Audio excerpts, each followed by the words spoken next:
Patricia Patsy McQueen came from a large family.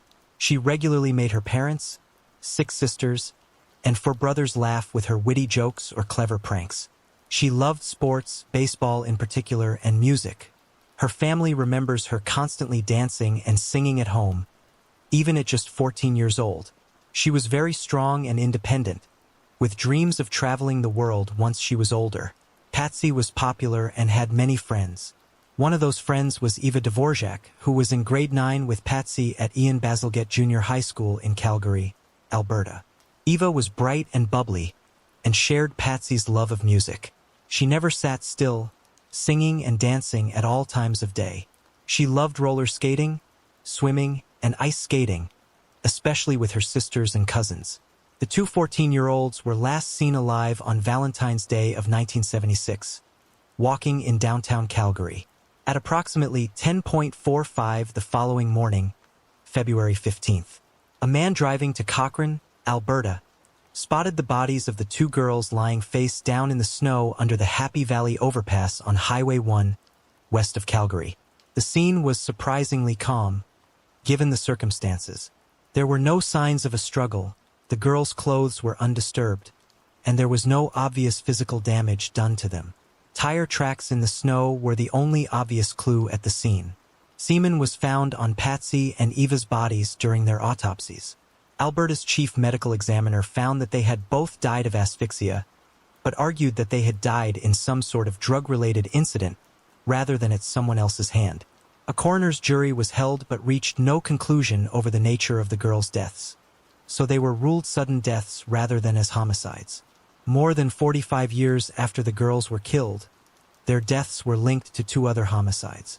DNA testing had not been available to investigators in 1976, but the semen found on the girls was preserved. In 2022, the evidence from their case was resubmitted to the lab and a DNA profile from the semen was developed. When it was run through police databases, investigators learned that the same DNA profile had been found on the bodies of 2 other young women who had been killed in Calgary, one in 1976 and the other in 1977, just over a year after Eva and Patsy were killed.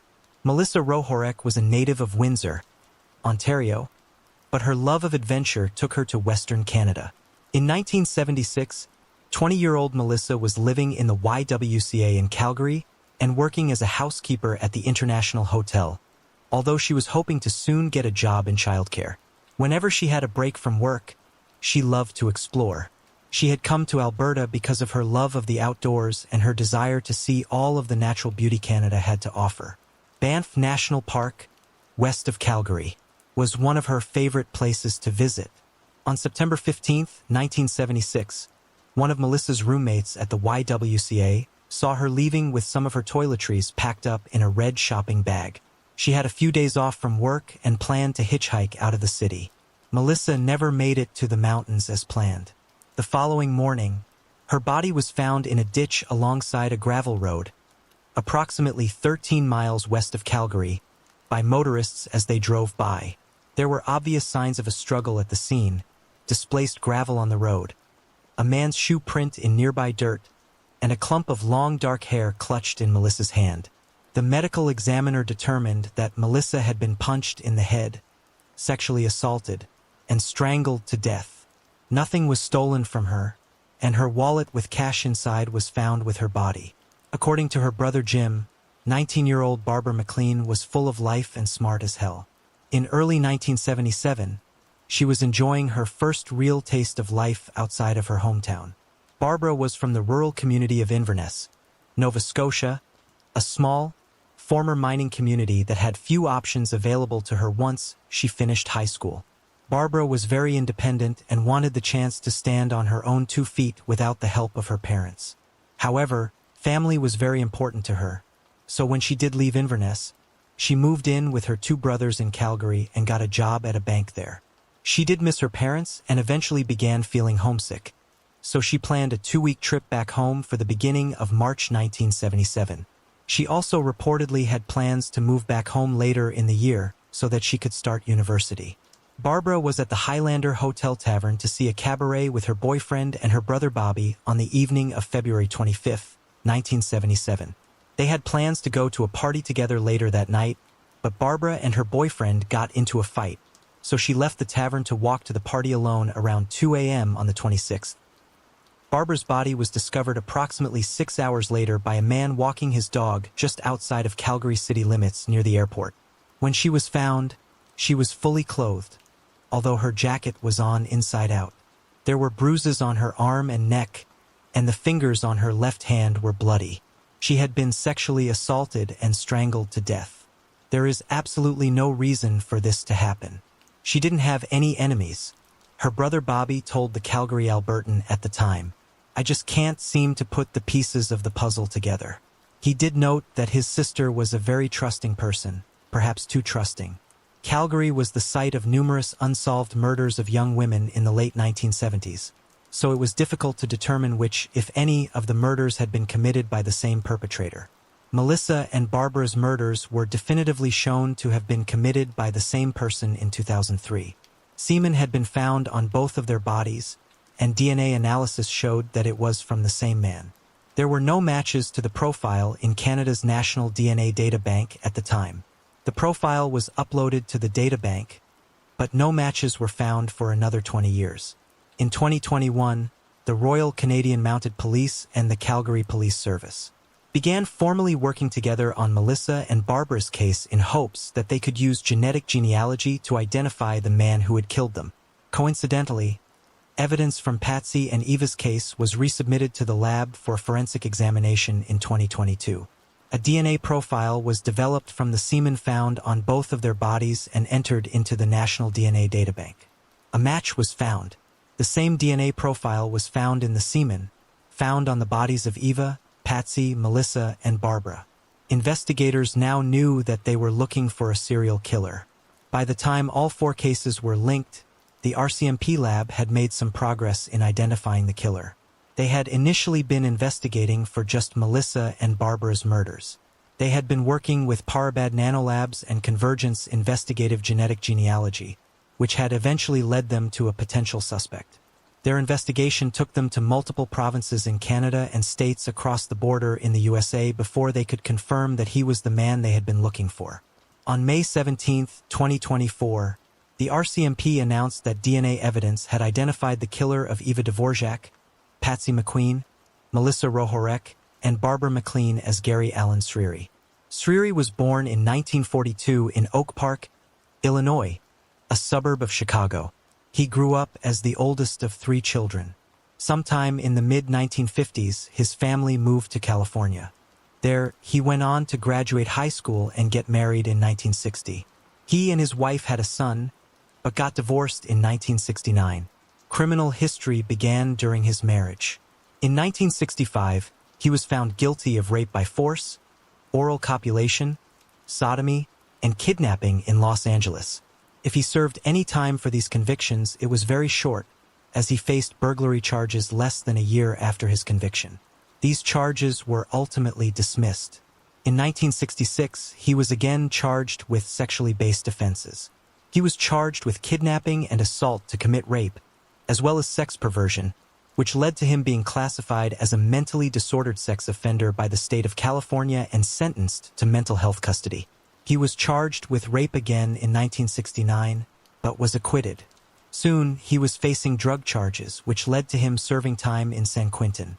He was paroled to Sonoma, California in 1972, but was in Florence, Oregon by the following year, when he was charged with, but not convicted of, kidnapping and sodomy. He was sent back to Los Angeles to serve time for violating his parole. In 1974, while still in Los Angeles, Sreeri was once again charged with rape. He posted bail and was released while the charges were pending. He never came to court for his scheduled appearances. It now appears that a short time after Sreeri was released, he illegally crossed the border into Canada. Sreeri then did not have any significant contact with police until 1996, when he was imprisoned for sexual assault and forcible confinement after committing a violent rape in New Westminster, British Columbia. However, authorities believed that their prisoner's name was Rex Long, one of Sreeri's numerous aliases. He had been able to get a driver's license using that name and receive social assistance. A tip from authorities in the U.S. led to his true identity being uncovered. Sriri was deported to the United States in 2003 after completing his sentence. In 2008, Sriri committed the crime that would send him to prison for the rest of his life. The victim of this crime has never been publicly identified to protect her privacy. For the sake of clarity in telling her story, and to avoid having to refer to her only as the woman or the victim, I have given her the alias of Jane in this video. Again, I would like to reiterate that while I will be referring to her as Jane, this is not her actual name. Sriri met 44-year-old Jane at the Mousetrap Bar in Coeur d'Alene, Idaho on June 18, 2008. She was using crutches at the time, so he offered to give her a ride home. When they arrived at Jane's home, he attacked her. He spent the next several hours physically and sexually assaulting Jane. During the long ordeal, he raped, beat, and strangled Jane. The attack did not end until Jane's boyfriend arrived home at 5 a.m., at which point Sriri fled the house but was soon apprehended by police. The attack on Jane was so brutal and violent that it caused her to have a stroke, which resulted in irreversible damage to the left side of her body. Despite the horrific assault she endured, Jane nevertheless displayed incredible bravery and character when she appeared in court for Sriri's sentencing following his conviction for her rape.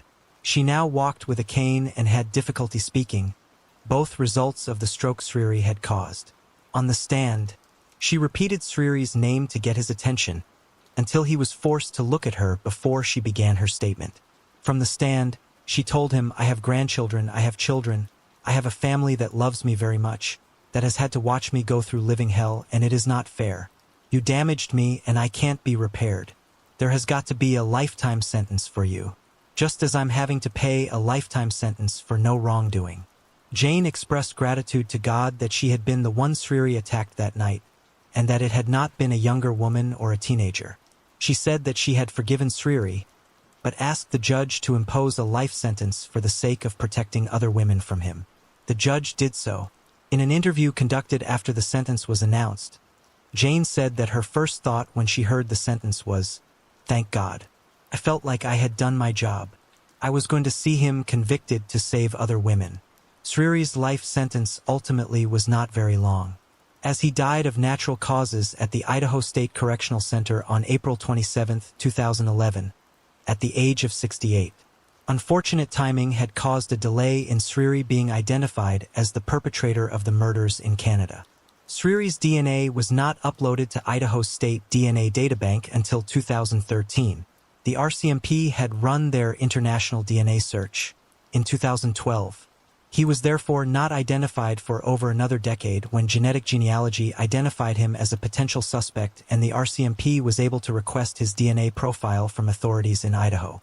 While the murders of Patsy, Eva, Melissa, and Barbara have been solved, it is disappointing to many of the individuals who worked so diligently on the case that Sriri is not alive to face justice for these crimes. It pains us that he's dead, Staff Sergeant Travis McKenzie, head of the Alberta RCMP Historical Homicide Unit, said at a press conference, "I'd love nothing more than to tell you we just put handcuffs on this guy, but unfortunately, that's not the way this one ends. The investigation into Patsy, Eva, Melissa, and Barbara's case is now closed, but the investigation into Sriri is far from over. Authorities are very concerned by the fact that Sriri's criminal history shows very short periods of time between most of his known crimes before he came to Canada, but there are decades between the crimes that they currently know about once he crossed the border. The RCMP is currently investigating the possibility that he is responsible for more crimes, either unsolved or unreported, committed between 1974, when he illegally entered Canada, and 1996, when he was arrested in British Columbia. Knowing where Sriri was living throughout this period is critical to investigating this possibility. The RCMP is working to put together a timeline of Sriri's movements within Canada. They have so far been able to confirm that he was in Alberta from 1976 until 1979, when he appears to have moved to British Columbia and remained there until his 1996 arrest. In British Columbia, he lived in numerous communities, including Vancouver, Surrey, Half Moon Bay, Abbotsford, and Chilliwack. Sriri's transient lifestyle is just one of the complicating factors in determining where he was throughout this period. He also generally worked off the books, often as a cook. While he seems to have always kept his hair dark, He regularly changed other details about his appearance, and he drove many different vehicles. He lived under multiple assumed names, including Willie Blackman, Travis Blackwell, and Rex Long. He is known to have been in several relationships, and some of his acquaintances have been identified, which does help with the investigation. When Sriri's identification as Patsy, Eva, Melissa, and Barbara's murderer was announced, the RCMP also issued an appeal for anyone who knew Sriri during this period to come forward to help develop this timeline. Within the first month, more than 50 tips were called into them. The RCMP is optimistic that they may be able to solve more crimes in both Canada and the United States by proving Sriri's responsibility for them. All of Eva, Patsy, Melissa, and Barbara's parents passed away before Sriri was identified as their killer. The surviving members of all 4 women's families released statements following the announcement of his identification, memorializing their lost loved one, detailing the profound impact their loss had on the lives of their family members, and thanking law enforcement for their efforts over the past nearly 50 years. In their statement, Patsy's siblings expressed their sympathy to the other families and relief that Sriri can no longer hurt anyone else, writing, "Monster has caused so much pain and suffering for countless families. He took a piece of every one of us when he took our loved ones. We thank God that he is no longer alive and can never harm anyone else again." Patricia P.Y. McQueen came from a large family. She regularly made her parents, 6 sisters, and 4 brothers laugh with her witty jokes or clever pranks. She loved sports, baseball in particular, and music. Her family remembers her constantly dancing and singing at home. Even at just 14 years old, she was very strong and independent, with dreams of traveling the world once she was older. PY was popular and had many friends. One of those friends was Eva Dvorak, who was in grade 9 with Patty at Ian Basiljet Junior High School in Calgary, Alberta. Eva was bright and bubbly and shared PY's love of music. She never sat still, singing and dancing at all times of day. She loved roller skating, swimming, and ice skating, especially with her sisters and cousins. The 2 14-year-olds were last seen alive on Valentine's Day of 1976, walking in downtown Calgary at approximately 10:45. The following morning, February 15th, a man driving to Cochrane, Alberta, spotted the bodies of the 2 girls lying face down in the snow under the Happy Valley overpass on Highway 1 west of Calgary. The scene was surprisingly calm given the circumstances. There were no signs of a struggle, the girls' clothes were undisturbed, and there was no obvious physical damage done to them. Tire tracks in the snow were the only obvious clue at the scene. Semen was found on PY and Eva's bodies. During their autopsies, Alberta's chief medical examiner found that they had both died of asphyxia, but argued that they had died in some sort of drug-related incident rather than at someone else's hand. A coroner's jury was held but reached no conclusion over the nature of the girls' deaths, so they were ruled sudden deaths rather than as homicides. More than 45 years after the girls were killed, their deaths were linked to 2 other homicides. DNA testing had not been available to investigators in 1976, but the semen found on the girls was preserved. In 2022, the evidence from their case was resubmitted to the lab, and a DNA profile from the semen was developed. When it was run through police databases, investigators learned that the same DNA profile had been found on the bodies of 2 other young women who had been killed in Calgary, one in 1976 and the other in 1977, just over a year after Eva and PY were killed. Melissa Rorick was a native of Windsor, Ontario, but her love of adventure took her to Western Canada. In 1976, 20-year-old Melissa was living in the YWCA in Calgary and working as a housekeeper at the International Hotel, although she was hoping to soon get a job in childcare. Whenever she had a break from work, she loved to explore. She had come to Alberta because of her love of the outdoors and her desire to see all of the natural beauty Canada had to offer.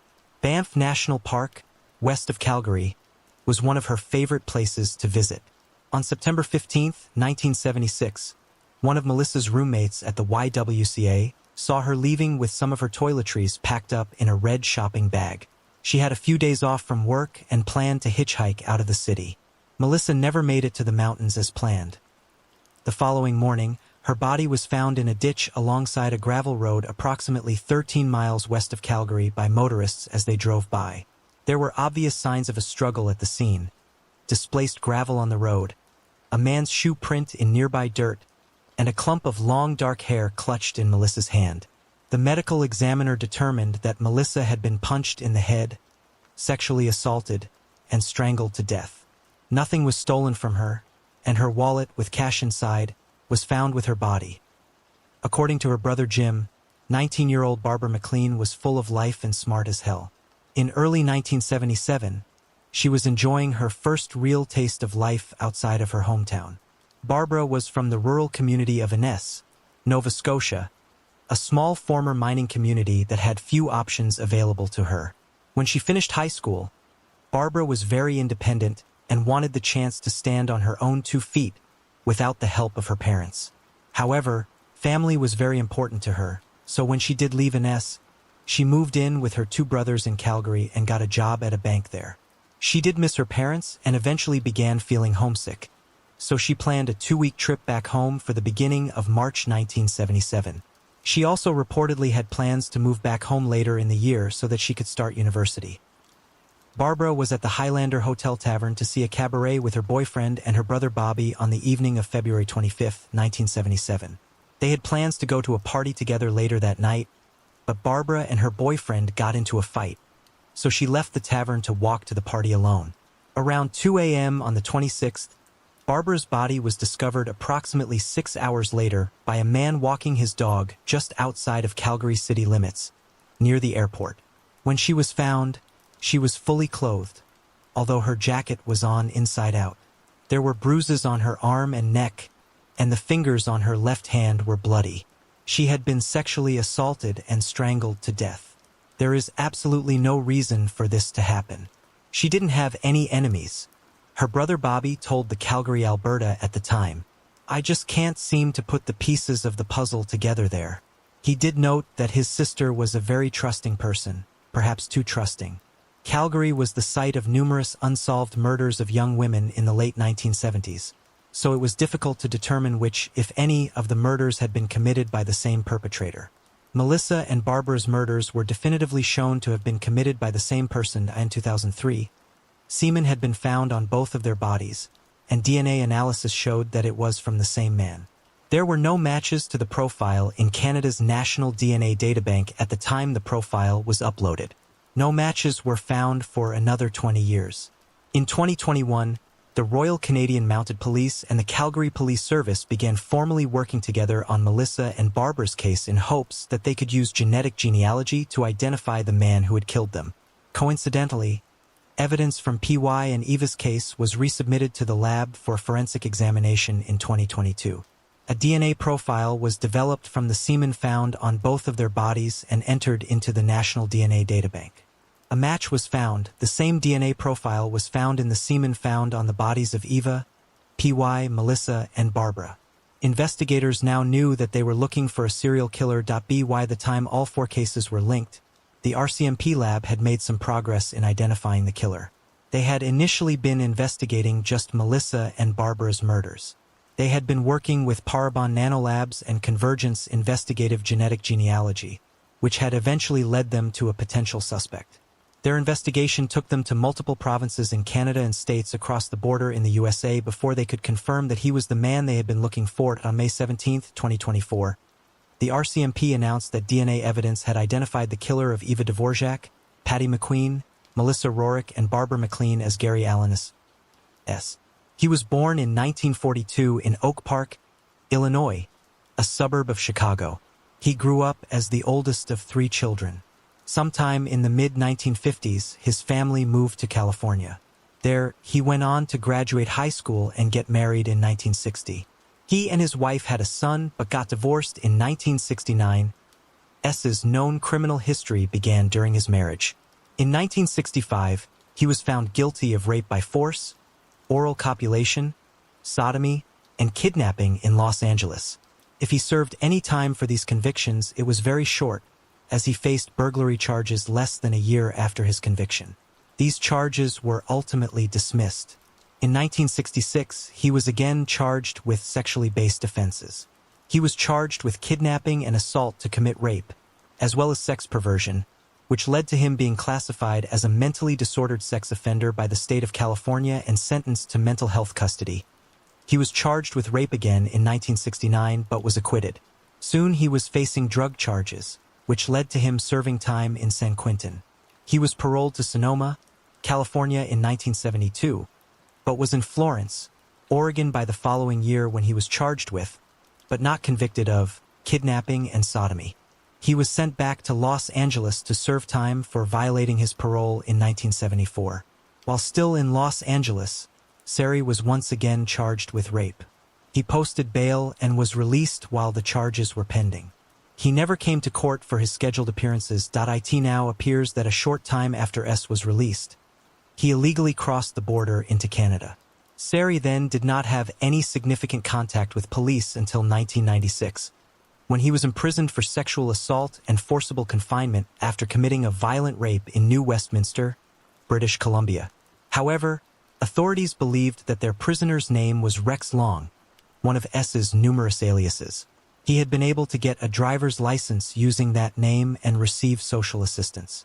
A tip from authorities in the U.S. led to his true identity being uncovered.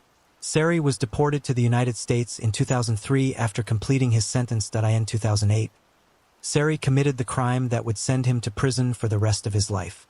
The victim of this crime has never been publicly identified to protect her privacy. For the sake of clarity in telling her story and to avoid having to refer to her only as the woman or the victim, I have given her the alias of Jane in this video. Again, I would like to reiterate that while I will be referring to her as Jane, this is not her actual name.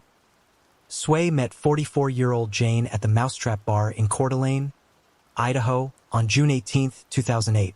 She was using crutches at the time, so he offered to give her a ride home.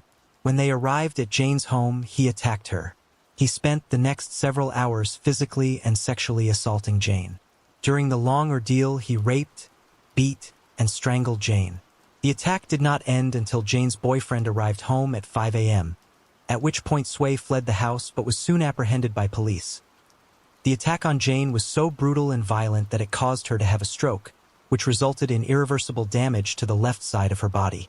Despite the horrific assault she endured, Jane nevertheless displayed incredible bravery and character when she appeared in court for S's sentencing. Following his conviction for her rape, she now walked with a cane and had difficulty speaking, both results of the stroke Sway had caused. On the stand, she repeated S's name to get his attention until he was forced to look at her. Before she began her statement from the stand, she told him, "I have grandchildren. I have children.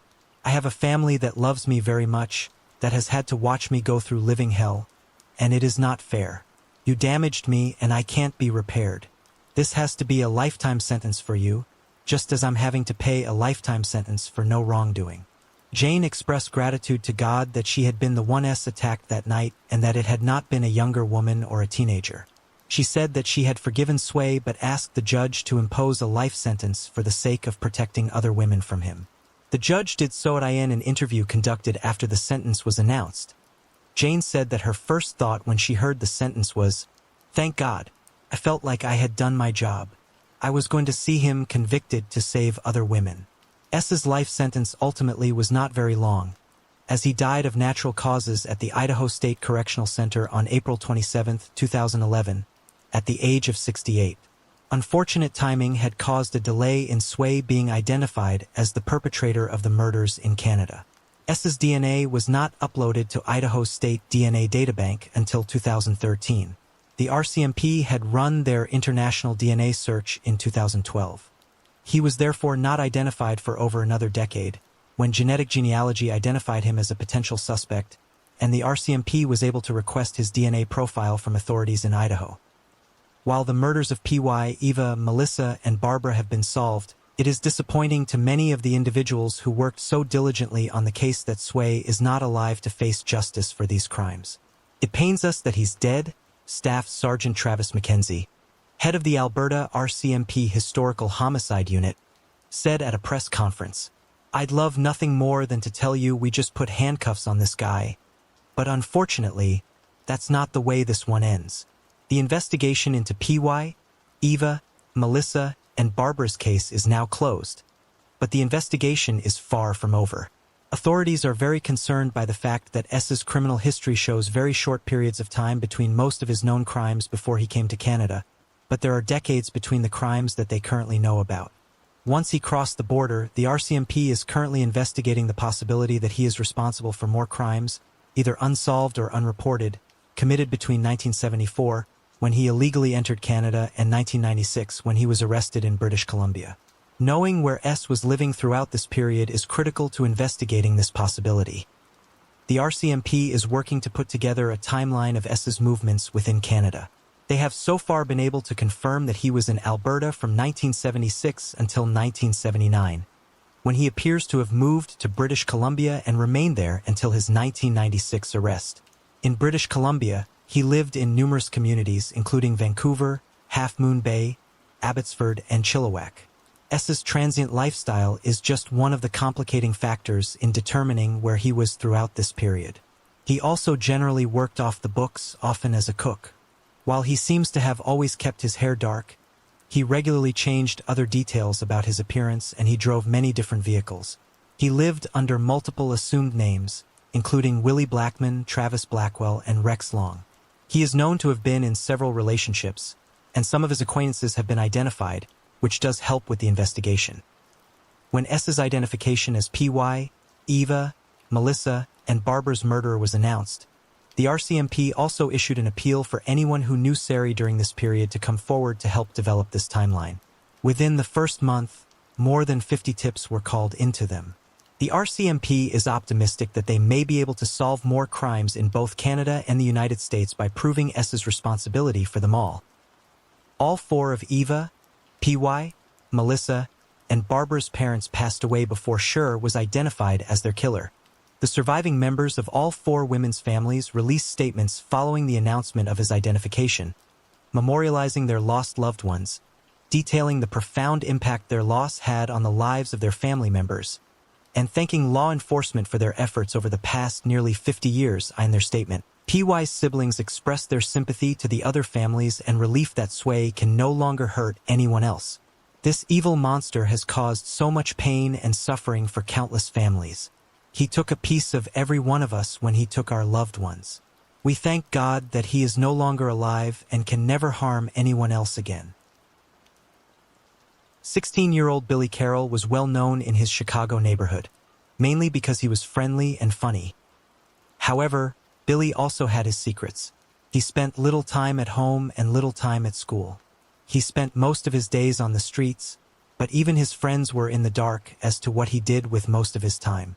Despite coming from an impoverished family, he always seemed to have money, which was unusual in the uptown neighborhood. When he had cash, he loved to spend it on food, and he had nicer things like skates that most kids in the neighborhood did not have access to. When he came into extra cash, he would also use it to buy food and clothes for his friends. Billy was clever and driven to make money, which sometimes led to him acquiring it by less than legal means. Billy was a middle child of 3. His parents struggled to support them, especially Billy's younger sister, Caroline, who had been born with severe disabilities. Eventually, the family had to make the difficult decision to place her in a residential facility.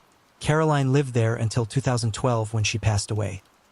Both of Billy's parents drank and were abusive, and Billy would eventually come to blows with his father on numerous occasions, sometimes out of self-defense and sometimes defending his mother. After watching the 1972 Olympics on television, Billy became focused on working out. He joined the local YMCA so he could swim, box, and lift weights. Samuel Stapleton was born in Chicago but grew up in a humble home with no running water in the woods near the Ohio-Kentucky border. While his family did not have much money, Sam thrived as he ran wild through the woods, getting dirty and scraped up as he climbed trees and jumped into creeks. Sam's family eventually moved to Chicago for more economic opportunities, living in multiple neighborhoods over time. When his family moved to the Chicago neighborhood of Uptown, he made a point of identifying and then easily beating up the toughest kid in the neighborhood before his family's belongings were even brought into their apartment, so as to immediately secure a tough reputation with the other kids.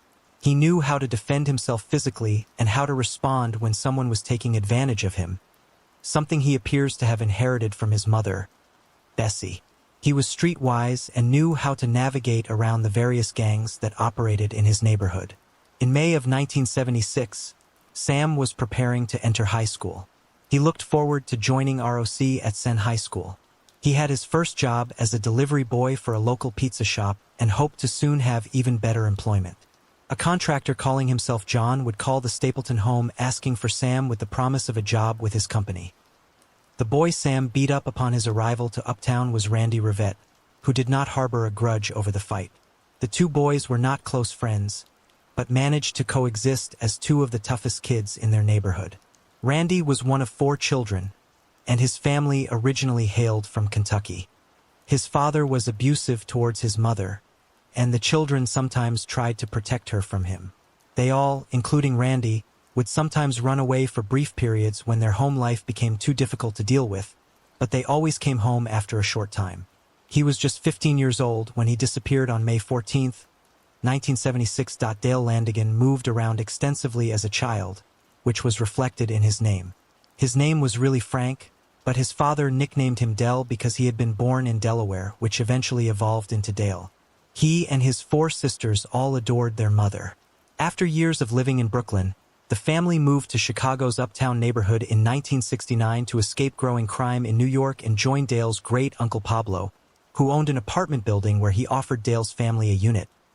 Dale liked to play pranks, although he could sometimes take them too far, once convincing his family that he had been hit by a car and killed at a gas station. He could come off as aggressive and pushy, but could ultimately win over friends. In February of 1978, 19-year-old Billy Kindred was in love with his girlfriend Mary Jo. The young couple planned to marry once Billy found a good job. One night, however, Billy failed to show up for their nightly meeting, and all his belongings were found left in his bedroom. Mary Jo reported him missing and spent months driving around Chicago looking for him after she got off of work. When Mary Jo first met Billy, she took note of how physically attractive she found him. But she had truly been drawn in by his kind smile. He respected her and he respected his elders, which won him the approval of Mary Jo's mother and grandmother. Gregory Godzek was a hockey player, but he did not have the aggressive personality associated with the sport. Sometimes people would try to fight him, but he had little patience for such things. He was instead kind-hearted with a carefree nature. He lived with his parents and sister and was the grandson of Polish immigrants. He had left a job with a lumber company because he had been paid so well by John Wayne Gacy for contracting work. John Sitch was a middle child of 5. He loved animals from a young age and kept pets ranging from bullfrogs to albino hamsters. He regularly brought home stray dogs and cats from the neighborhood to care for as well. As a child, he was an altar server at Chicago's oldest Polish church and attended the parish school.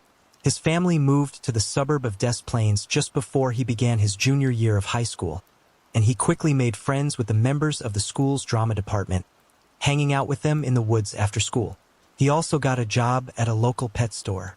One of his high school friends described him as a sweetheart and claimed to have never seen John without a smile. He remained close with his friends in Chicago even after he moved and returned there for parties and nights out. Although he was not a big drinker. 20-year-old David Talma volunteered for the Marines in 1977. He was on inactive duty when he had plans to attend a concert in Hammond, Indiana on the evening of December 9, 1977. He had made arrangements to meet up with a young woman there around 2 a.m., but he never showed up. He instead vanished. 15-year-old Rob Pist kept a busy schedule. He was an honor student at Maine West High School. He was 2 merit badges and a community service project shy of reaching his goal of becoming an Eagle Scout. Extracurricular activities like working tech on his school play or gymnastics kept him at school until 5:30 p.m. And on most days, his mother would pick him up from school with a hot meal that he would eat on his way to work his 6 to 9 p.m. shift at Neeson's Pharmacy. His co-workers there would later describe him as a wholesome kid who they could not envision ever smoking or using swear words. He was kind and polite, sometimes loaning his coat to the girl working the front register, who was subjected to cold air when the door to the store was opened. He was supposed to go home after his shift on December 11, 1978 to eat cake to celebrate his mother's 46th birthday, but he instead left with John Wayne Gacy to discuss a summer job with his construction company. Rob had just been denied a raise at the pharmacy, and Gacy's rate of $5 an hour was nearly double what he was making there. He was saving up to buy a Jeep with $900 already put aside for the eventual purchase once he could drive. John Prestige grew up in Michigan, mainly in the Kalamazoo area. His father lived in a trailer there, and his mother and stepfather owned a beehive farm in a nearby town. He began taking healthcare classes part-time at Kalamazoo Valley Community College after graduating high school, paying for them by working at a local motel. He did not get along with management there, and traveled whenever he could to get away from the stresses of his everyday life. He had gone to New Orleans for Martyra in February of 1977, and the following month, he was in Chicago visiting a friend as he made his way out to Colorado to go skiing. 17-year-old Michael Bonin lived near Wrigley Field with his father, stepmother, and younger sister before going missing on June 3, 1976. His fishing license was later found inside Gay's home. He was athletic, a talented wrestler and baseball player at the time of his disappearance. He had been working at a gas station.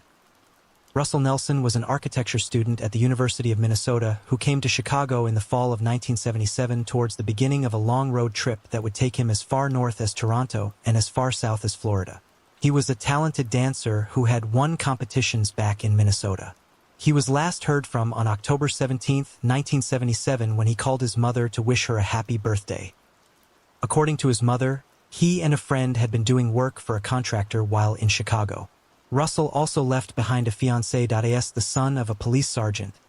18-year-old Robert Gilroy received one of the most extensive investigations into his disappearance when he first went missing.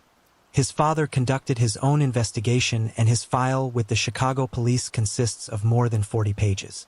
Robert disappeared on September 15, 1977, after telling his parents he was going to his horseback riding lesson in Northbrook, although he had in fact stopped attending the lessons weeks earlier. He was not reported missing until nearly 2 weeks later because he was supposed to be at a camp in Gaithersburg, Maryland. He never made it to the camp. Rick Johnston lived in the suburb of Bensonville, but was last seen in Chicago when his mother dropped him off in front of the Aragon Ballroom in the Uptown neighborhood. Multiple bands were playing the venue that night, but Rick told his mother he would call her for a ride home after the band Spirit played their set. He never made that call. His family feared he had been recruited by a cult because of his recent interest in religion and studying the Bible. They traveled as far as Washington, D.C. to look for Rick amongst the congregants of Reverend Moon's Unification Church at one of their rallies. 19-year-old Darrell Sampson was a native of West Virginia who was living in Chicago's Uptown neighborhood when he went missing in April of 1976.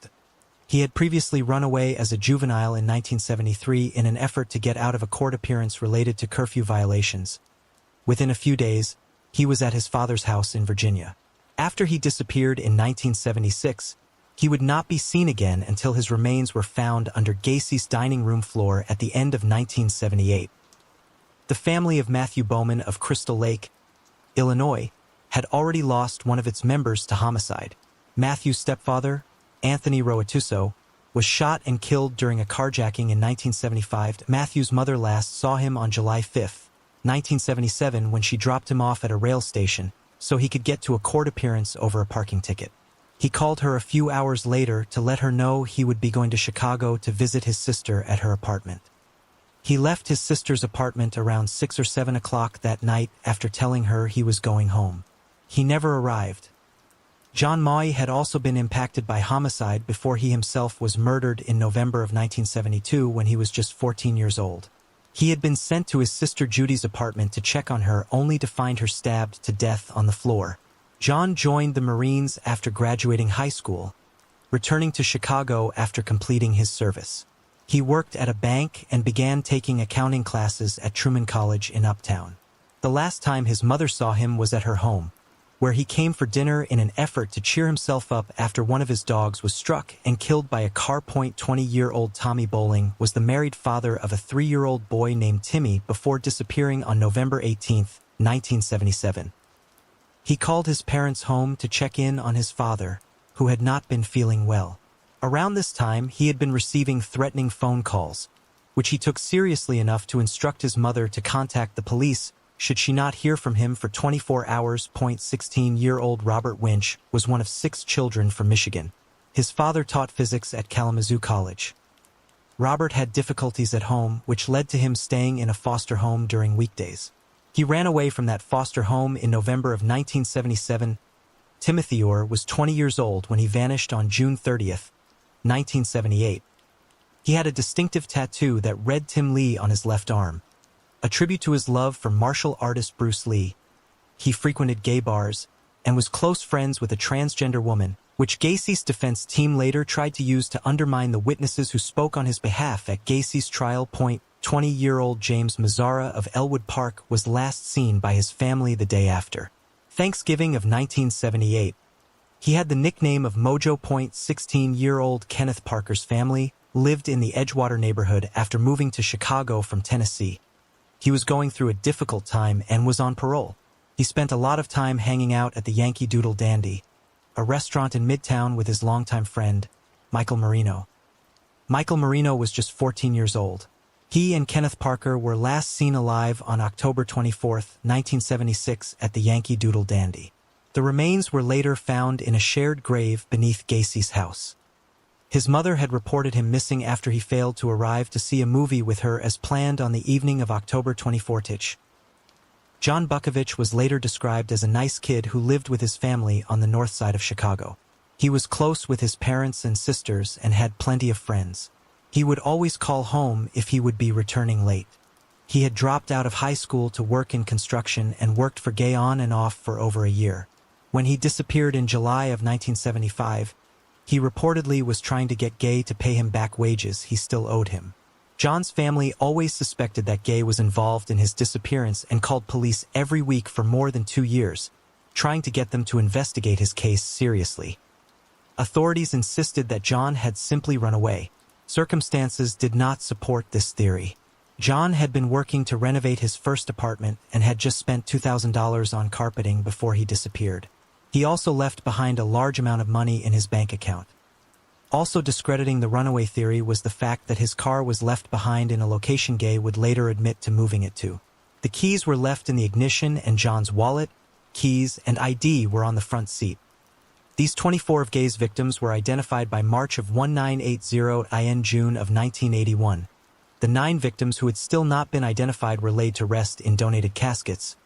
A short service for all 9 victims was held outside Abbey Chapel of the Oakage Glen Oak Cemetery, and each victim also received his own graveside service when he was buried under a grave marker reading "We Remembered." Each victim was buried in a different cemetery. In May of 1986, one of these victims was identified as 16-year-old Timothy Jack McCoy, leaving authorities with 8 individuals to identify. Tim had small-town origins, but an extensive travel history, living in and visiting numerous states across the country during his short life. This was the result of both his father's restlessness, which brought the family to places like California and Florida, and his own. He was mischievous and daring from a young age, and was never afraid to throw himself into a lake or even a moving boxcar without hesitation. At 15, he left school and obtained a fake ID so that he could work as a forklift operator. Tim's life was largely formed by his large extended family. It made up a large part of the population of his hometown of Bartlett, Iowa, and he traveled regularly to spend time with the members of the family who had moved throughout the Midwest. He spent New Year's of 1972 visiting one of his cousins in Michigan. He left Michigan by bus to return to Omaha, where his father was living on January 2nd. He had an overnight stop in Chicago during which he met Gay at the Greyhound station. In October of 2011, Cook County Sheriff Tom Dart announced a renewed effort to identify the remaining 8 victims. They were all exhumed so that samples could be taken for DNA testing. And Sheriff Dart made an appeal to the public, asking for friends and relatives of young men or teenage boys who went missing any time between 1970 and December 22, 1978 to contact his office. The appeal quickly yielded results. The boy, previously only identified as Gay victim number 19, was identified as 19-year-old William George Bundy on November 29. 2011. Bill's mother had feared he had been one of Gay's victims and tried to get his dental records to submit to police as they had requested back in 1979. However, his dentist had retired, and by the time she was able to track him down, he had destroyed all of his records. Bill was identified after his brother and sister provided DNA samples.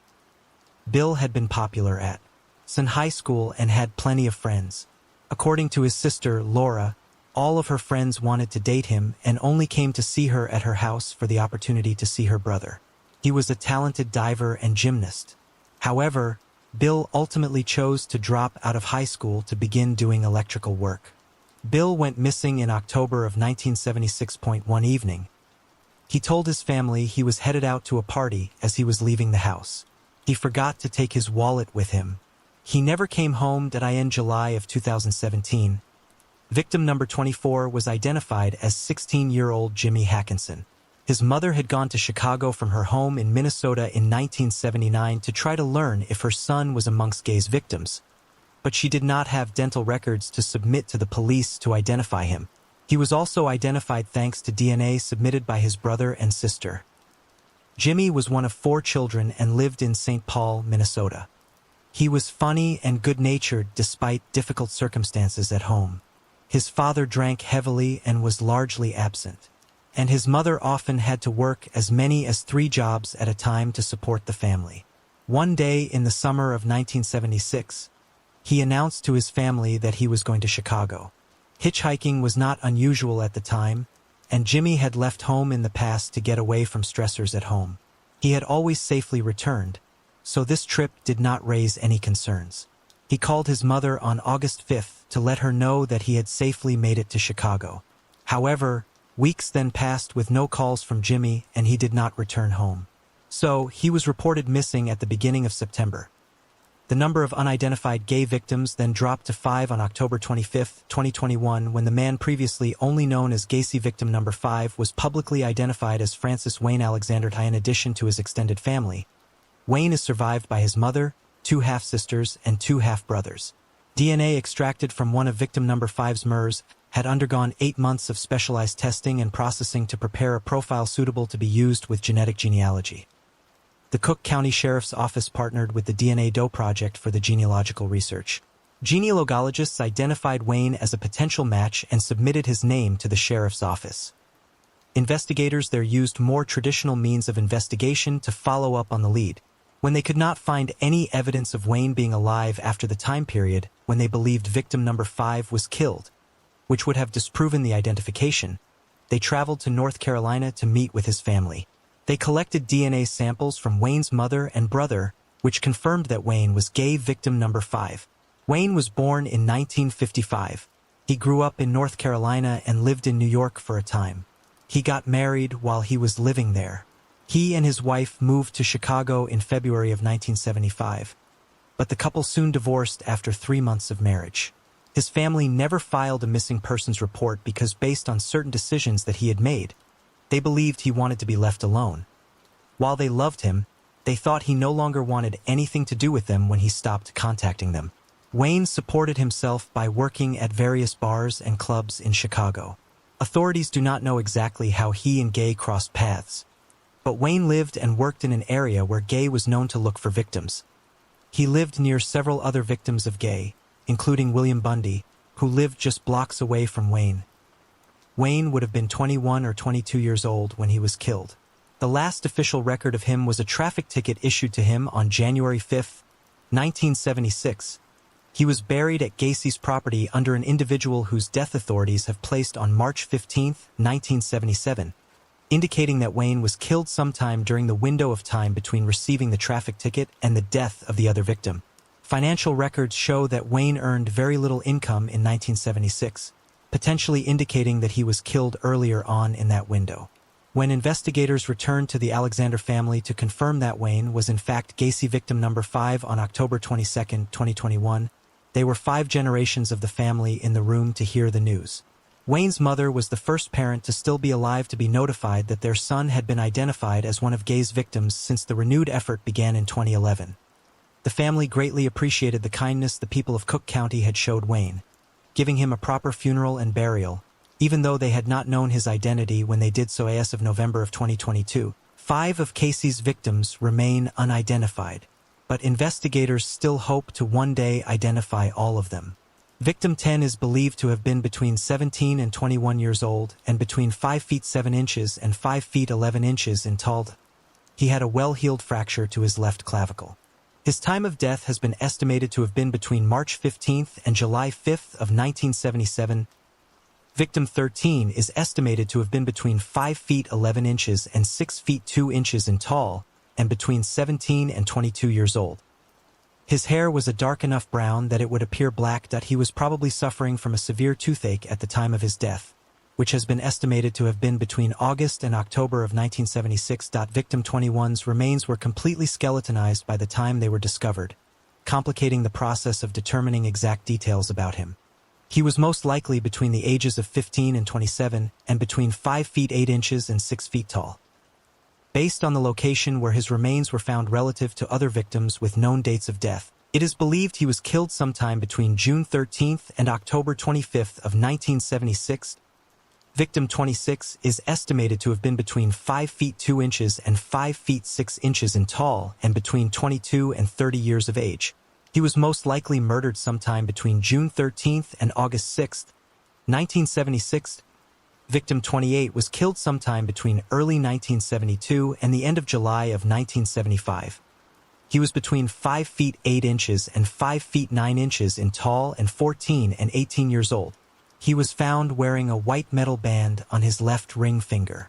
He had brown hair and may have previously broken his right upper arm.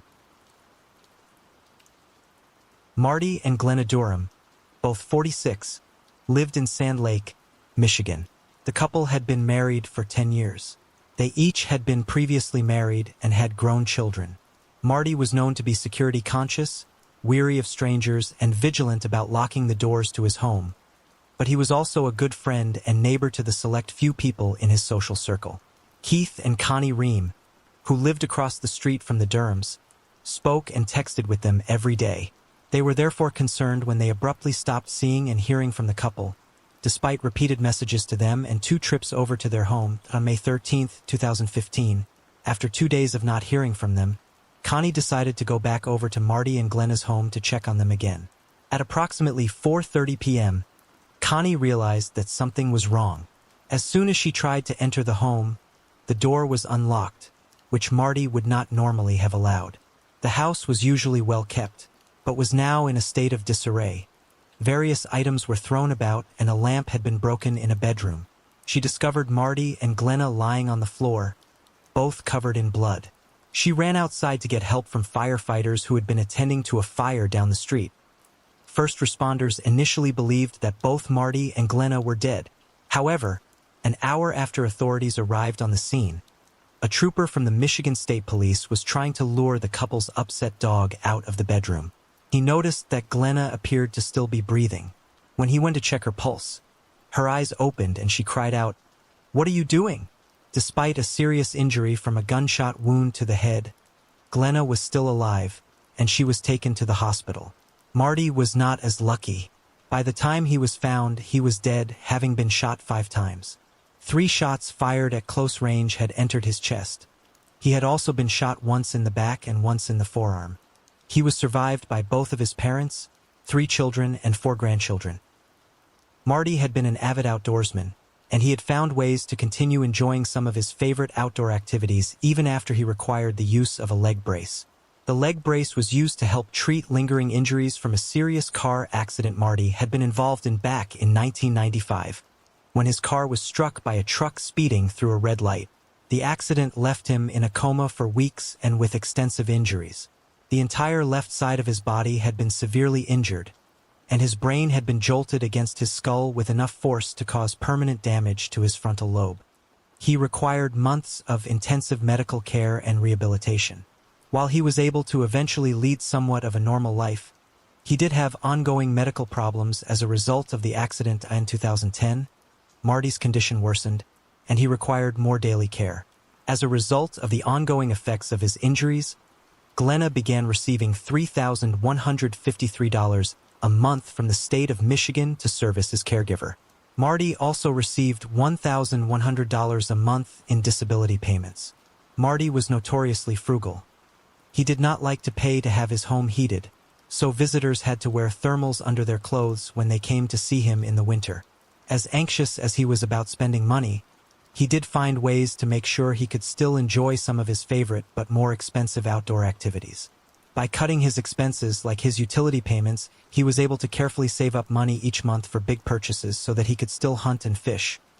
However, while he was concerned with his finances, it was Glenna who actually handled them. Glenna was not as careful with money as her husband. Glenna had a love of gambling, and while Marty was aware of her hobby, Glenna appears to have kept the extent of her gambling problem a secret from him. Marty would normally accompany Glenna on her trips to casinos, which she would make once or twice a week, but Glenna would also ask family members not to tell her husband about some of her gambling activity or the amounts she spent. In 2010 alone, she spent $75,000 gambling at casinos. In addition to her casino trips, Glenna would also visit gas stations near her home 3 to 4 times a week to purchase lottery tickets, spending between $50 and $100 during each visit. Glenna was in charge of actually paying all the couple's bills and told Marty that they were current on all of them. They were not. In the years leading up to Marty's death, the couple had started going into debt. They owed money on one of their cars and to the IRS. When a collection agency attempted to repossess the vehicle, Glenna assured Marty that she had been making the necessary payments on it. She had not. In April of 2015, Marty's mother, Lillian, saw a legal notice in a local newspaper stating that her son and daughter-in-law's home was being foreclosed on. She called Marty to ask about the foreclosure, but he knew nothing about it. When he bought a copy of the paper and showed the notice to Glenna, she told him that it was a misprint and that she would call the newspaper office. She assured him that it was a mistake and that the mortgage was still being automatically withdrawn from their account every month. The $700 monthly mortgage payment had, in fact, not been paid in a year, and the checking account it was supposed to be withdrawn from only had $182 in it. Their savings account only had $118. On April 28, 2015, foreclosure documents were delivered to the home. The house was set to go up for public auction on May 13th, the day Marty was found dead. After the murder, the documents were found torn up in one of Glenna's drawers. Glenna appears to have kept the true state of the couple's finances and the imminent loss of their home from her husband. Marty seemingly had no idea that his house really was in foreclosure, as he continued to make improvements to the home up until 2 days before his death. When he painted his bathroom ceiling, Marty's 2 sons and daughter went to his home the day after he was found dead.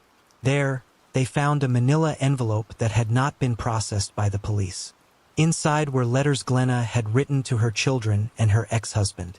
In the letters, she asked her ex-husband to look after their grown children. She apologized to her children and told them that she loved them. Marty's children were concerned by the implications of these letters. They believed that their stepmother wrote the notes prior to attempting to take her own life. Other evidence surfaced supporting the theory that Glenna had killed her husband and then turned the gun on herself.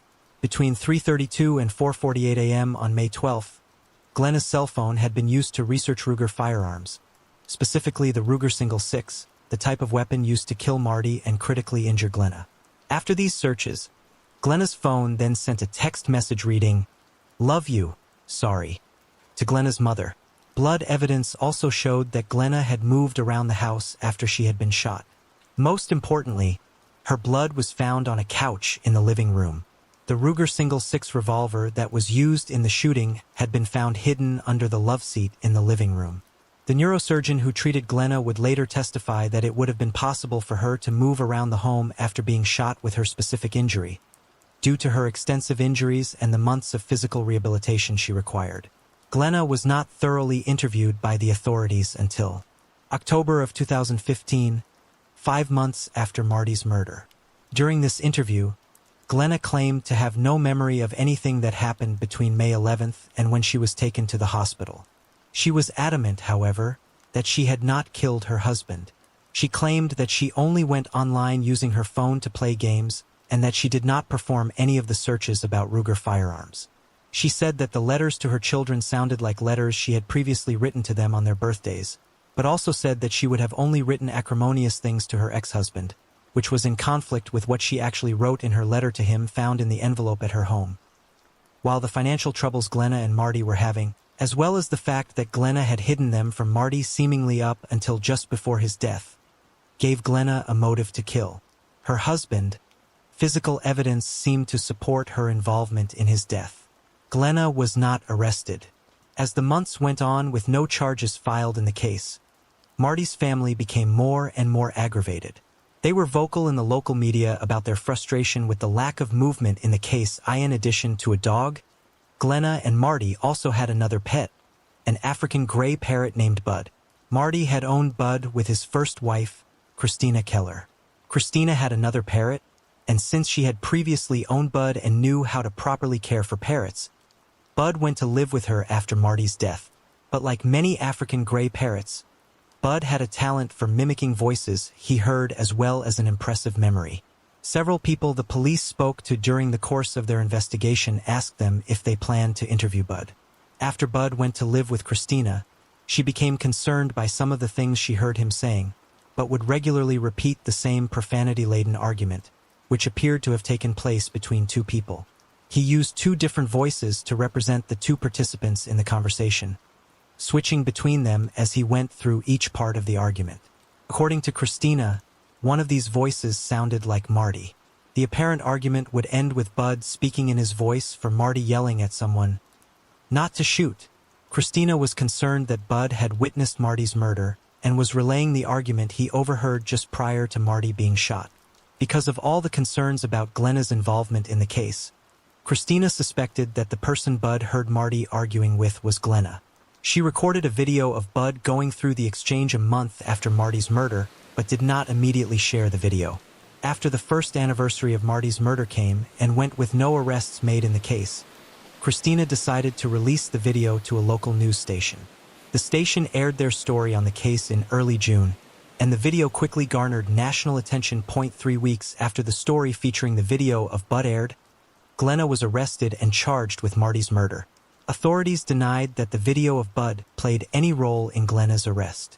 Instead, they maintained that they had to wait more than a year to make the arrest because they had been waiting on the results of some tests that required a lot of time and the completion of some interviews that could not be made immediately after Marty's death.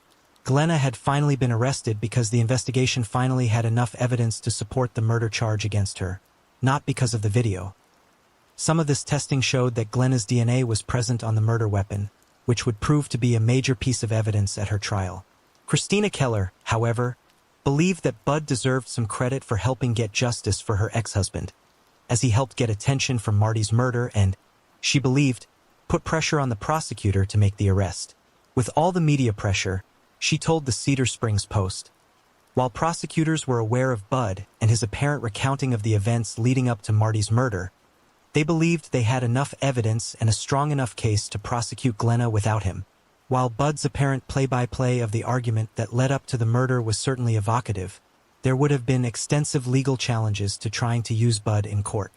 Prosecutors were able to show that Glenna had a strong motive in no longer being able to hide the imminent loss of their home from Marty, and strong evidence, and the DNA found on the murder weapon, Glenna's phone activity, the notes, and the evidence at the scene supported their assertion that Glenna had killed Marty following an argument before turning the gun on herself in an unsuccessful attempt to take her own life. The jury agreed with the prosecution. On July 19, 2017, after 8 hours of deliberation, they found Glenna Durham guilty of first-degree murder. She was sentenced to life in prison with no chance of parole. Glenna maintains her innocence and still has supporters who speak out against her conviction. In April of 2019, Glenna appealed to the Michigan Court of Appeals, arguing that the evidence found on her phone, that showed she had been researching the type of weapon used in the shooting, was hearsay and therefore inadmissible and unfairly prejudicial. The appeal was rejected on December 23 of the same year. The Michigan Supreme Court denied her request to appeal that decision. Glenna is currently serving her sentence at the Women's Huron Valley Correctional Facility. Catherine Kate Beck was born in Albany, New York on March 1, 1914 to Polish-born parents. She had 1 brother and 5 sisters. The Bicks were a deeply religious Catholic family. Kate's faith would remain a central feature of her life. Despite this, when she got married, it was not in a church. On July 3, 1938, Kate married Jesse Blackburn in a City Hall ceremony. Jesse had been married previously, so they could not be married in the Catholic Church. While Kate could not enter into her marriage in accordance with her religious beliefs, those beliefs kept her in it. Kate and Jesse only lived together as husband and wife for a very short period of time. Jesse was in the United States Army Air Corps, which meant he had to move around a lot, both overseas and to various bases on the West Coast based on where he was stationed. Kate was not interested in leaving her life in Albany and her family behind. Furthermore, based on letters they exchanged, the responsible and regimented Kate quickly grew frustrated with how unreliable and irresponsible her husband was. However, while they lived separate lives, the couple did not divorce, as doing so was against Kate's religious beliefs. They maintained a cordial relationship, periodically exchanging letters, although Kate would also sometimes get letters from the various girlfriends Jesse had over the years. Kate would even wire Jesse money if he needed it, which he often did. Once his service in the air ended, Jesse took a civilian job working for the Army, which eventually led to him moving to Japan.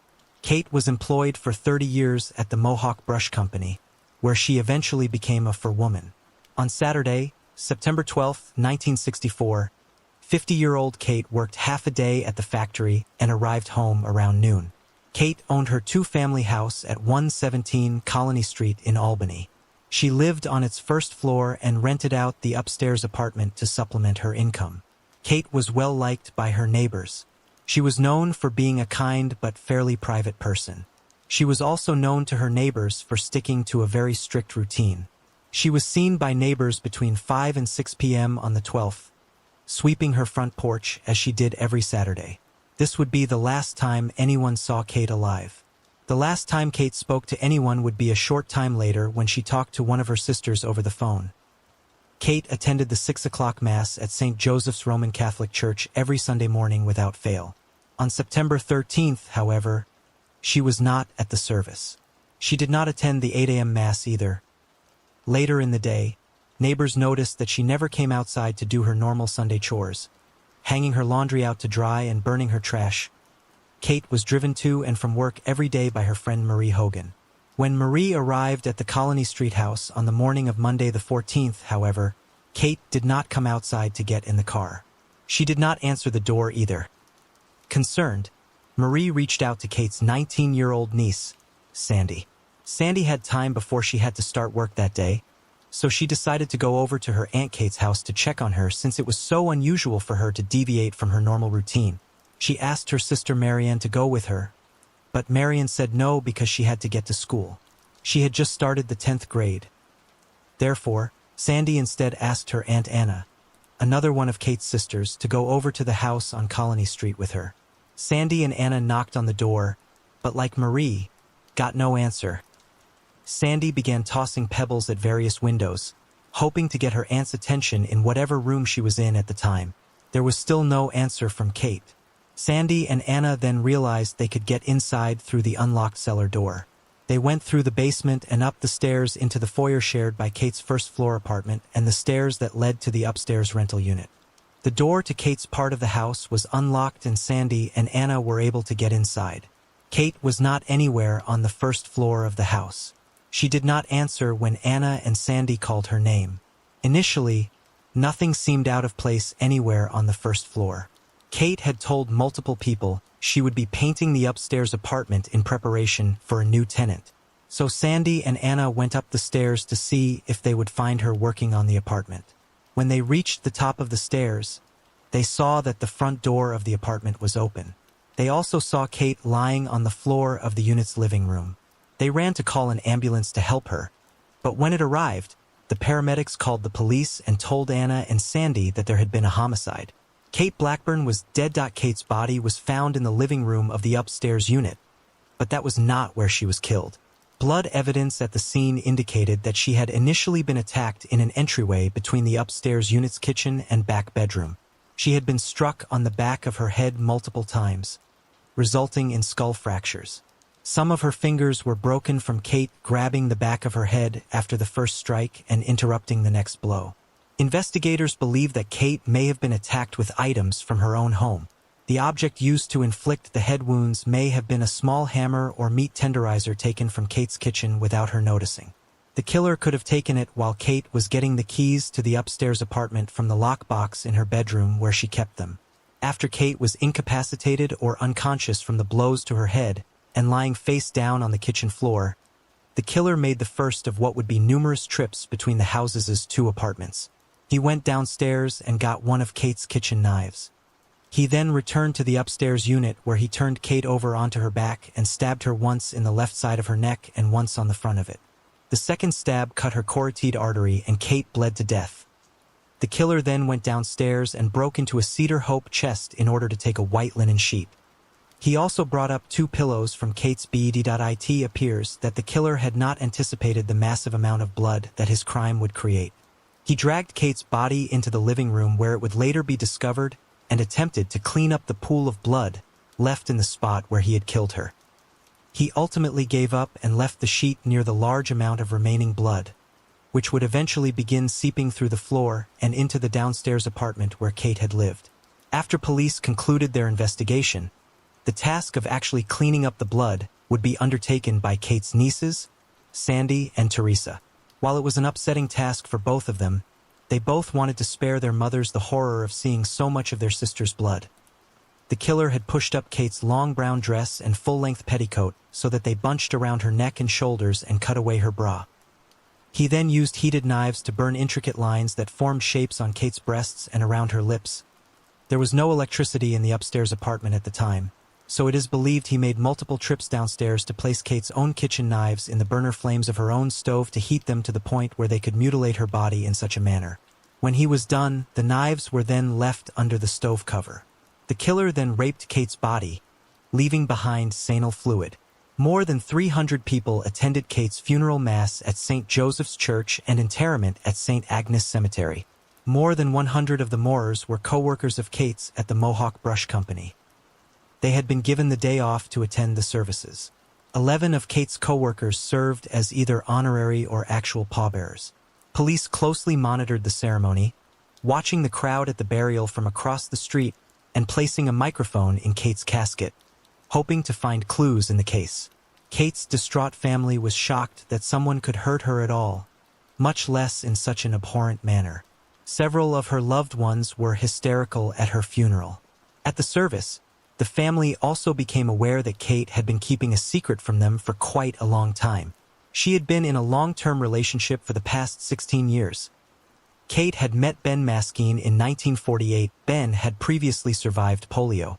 While he was still able to walk following his recovery, he did so with great difficulty. He sold produce for a living and lived with his mother.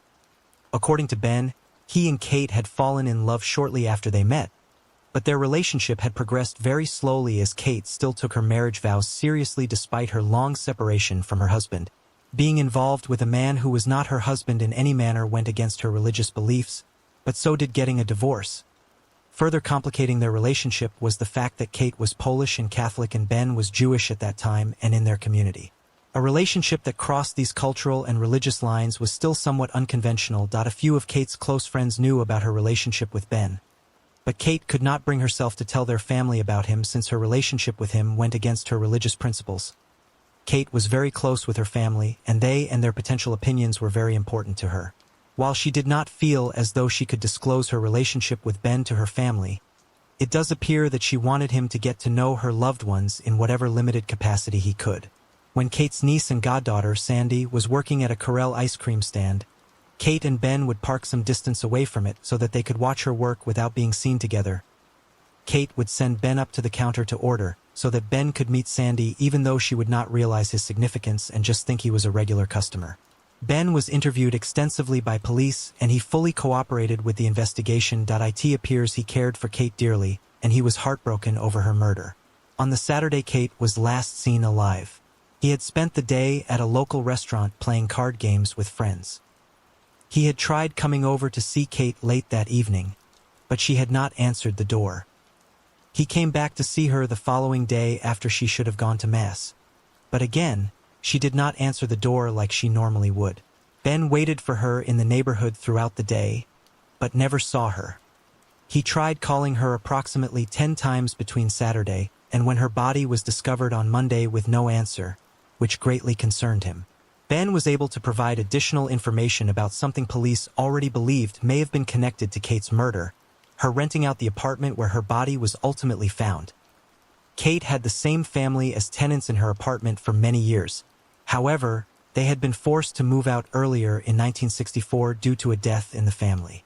Kate began advertising the apartment in the Knickerbocker newspaper in July, and the ad ran for the final time on September 4th, just over a week before Kate was killed. Kate had told various people in her life that she had found a new tenant and that she would be painting the apartment and doing other tasks to prepare for them moving in on October 1st. According to Ben Maskeen, however, Kate was wary of the man who had paid a $10 deposit to move into the apartment. Kate had described the new tenant to family members as a short man in his 50s. He had told Kate that he and his mother would be moving into the apartment. Kate was second-guessing her decision to rent to the man. However, he had smelled of alcohol when he had come to see the apartment. Additionally, he had given Kate his current address. Kate was suspicious because he claimed to live at 369 2nd Avenue, which was in a nicer section of Albany. Kate's home was in a decidedly working-class neighborhood. Kate found the idea of the man and his mother moving from a more desirable neighborhood into hers suspicious. Therefore, on the night of Wednesday, September 9th, she asked Ben to drive her over to see the house at the address the new tenant had given her. The address was legitimate, but it was too dark for Kate and Ben to determine which house was number 369. They then drove back to Kate's house, and Ben left later in the evening.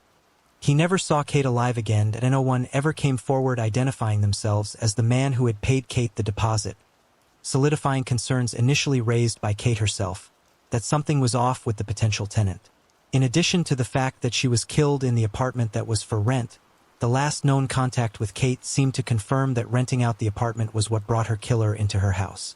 Kate spoke to her sister on the phone in the early evening of September 12th. Her sister had wanted to bring Kate over some food for dinner. Kate told her no because a tenant was coming to see the apartment. It is unclear if Kate meant that the man who had paid the deposit was coming over to see the apartment again before he moved in, or if Kate was having someone else who was interested in moving in over to tour the apartment. As uneasy as Kate was about the man who had paid the deposit, she may have tried to find a different tenant before he was due to move in. A scrap of paper with 117, the same number as Kate's house number, was found outside the house, leading to speculation that someone may have come looking for Kate's house. Knowing the house number, but not being familiar with the house itself, Kate's apartment was for the most part left untouched by her killer, with the major exceptions being the hope chest he broke into to find a sheet and the knives he used in the actual murder. However, the one item he specifically looked for and took part of supported the theory that Kate had been killed by the man who had previously paid her the deposit. Kate kept a rent receipt book in a hutch in her living room. She would fill out a slip of paper when she was paid rent or a deposit. The stub would remain in the book so that Kate would have a record of the payments, and she would rip out a receipt to give to the person who had paid her. The killer had gone through the hutch and found the receipt book. The last page of the book that had been written on and the 4 pages behind it, including the stubs that were designed to remain in the book, had been ripped out. Police believed that the killer's name had been written in that book and that he had taken the pages so that he could not be identified. Experts were still able to detect the faint impressions left on the paper by Kate writing on the pages above the ones which remained through indentation analysis. The name on the receipt for the $10 deposit was Robert Broadhead or something similar. Various experts who examined the receipt book were confident in the first name being Robert, but could not be as certain about the last name. Other possible last names provided by various experts included Brand, Boardhead, and Broadstead. The experts were also able to determine that the address listed on the receipt was 3692nd Avenue, the same address Ben Maskeen had provided to them when he described attempting to go to the address with Kate to check out the new tenant's claim of living there a few days before she was killed. Police investigated every man with a name that could match the one written by Kate in her receipt book, but they could not connect any of them to the case. As best as they could tell, the man had provided Kate with a false name. Police also investigated the people living at the address the man had given Kate, as well as people living in houses with the number 369 on other streets in Albany. Investigators did not limit their potential suspects to just men matching the description Kate had provided of the man who had put down a $10 deposit to move in on October 1st. This description came secondhand from Kate's family members, and they may have confused the new tenant with another man who had come to see the apartment. Information about Kate's murder was shared in several states, and investigators traveled as far as Connecticut to follow up on suspicious potential renters. A woman in Connecticut had called police to tell them about a man who had called her, asking to see an apartment she was advertising for rent. She thought the man sounded suspicious, and he had told her he was renting the apartment for himself and his mother, as Kate's new potential tenant had told her. Albany police were waiting for him when he came to tour the apartment. While he had been dishonest with the landlady, he had just been uneasy speaking with her because he was in fact renting the apartment for himself and his girlfriend. Despite the best efforts of police, time went on and no arrests were made in the case. Kate's home was eventually demolished. Kate's murder had a long-lasting, devastating effect on her family. The case also continued to have an effect on the members of the Albany Police Department for decades, which ultimately played a part in Kate's case finally being solved. Today, Melissa my commander with the Albany Police Department, but in 2018, she was a detective in the department's Forensic Investigation Bureau. In August of that year, her husband had attended a party with many of the department's retired detectives. Some of them were discussing old cases that had really stuck with them over the years. For many of them, it was the brutal murder of Kate Blackburn. Then Detective Maury's husband told her about the case when he came home, and she immediately took an interest in the case. She knew because of her position in the Forensic Investigation Bureau that evidence from cases even older than Kate's was still with her department. So, she decided to look into what evidence from Kate's case was still available. She found that quite a large amount of evidence was still with the department and that the investigators in 1964 had collected it carefully, ensuring that it would be well preserved. Detective Mai also learned that she knew someone named in the case file Kate's niece Sandy who had discovered Kate's body. Her husband informed her that this Sandy was their neighbor Sandy, who would compliment their dog while they were out walking it. The detective did not bring up the case with Sandy at the time in an effort to be sensitive to the fact that doing so might upset her. Detective Mai began organizing the case files and making inquiries about submitting some of the pieces of evidence for forensic testing. But her efforts on the case were temporarily interrupted when she was promoted to sergeant and moved to a new division. Then in November of 2018, the Cold Case Analysis Center was founded at the College of St. Rose in Albany. Kate's niece, Sandy, saw coverage about the Sense establishment on the local news and reached out to see if they could help with her aunt's case. They in turn contacted the Albany Police Department, and since Sergeant Mai recently, she was assigned to investigate it. In 2019, Kate's case was featured in the second season of the Cold Case Analysis Sense podcast, Upstate Unsolved, in hopes of identifying new witnesses and generating public interest in the case. Various options for forensically re-examining the evidence in the case were explored over the next few years, and eventually the best option was identified and funding for performing it was secured in 2023. The Albany Police Department began working with Aram, INC.in Texas on advanced DNA testing. After they received a grant from the nonprofit Season of Justice, which made financing the testing possible, a handkerchief which had been found underneath Kate's body was submitted for testing. Authorum was able to use what is essentially a sterile wet vac system to extract DNA from the porous surface of the cloth. They then used forensic-grade genome sequencing to identify a comprehensive DNA profile. The profile was submitted to the FBI so that genetic genealogy could be used to identify a suspect. This effort did ultimately identify a man who potentially was the individual whose DNA was found at Kate's crime scene. Unfortunately, he had passed away in 1998. Police therefore approached his surviving relatives. They provided DNA samples for comparison and cooperated with the investigation fully, but they do not wish their involvement in the case to be publicly discussed beyond that. Their cooperation showed investigators that they were on the right track, so they moved forward with exhuming the potential suspect's body. The exhumation took place at Albany Rural Cemetery on September 15, 2025, 61 years and 1 day after Kate's body had been discovered. Samples were taken from a femur and an arm bone, and they were submitted for DNA testing. This testing confirmed that the deceased man's DNA was a match to the DNA found at the crime scene. On October 8, 2025, police in Albany announced that after 61 years, they had finally identified the killer of Kate Blackburn as Joseph Nowakowski. Nowakowski was born in Albany in August of 1931. There are no indications that he and Kate knew each other.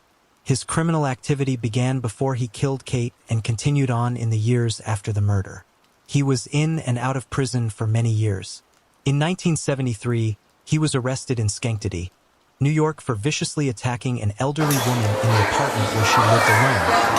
He was released from prison in 1980 after serving his sentence for that crime, and he did not have further significant contact with police for the last 18 years of his life.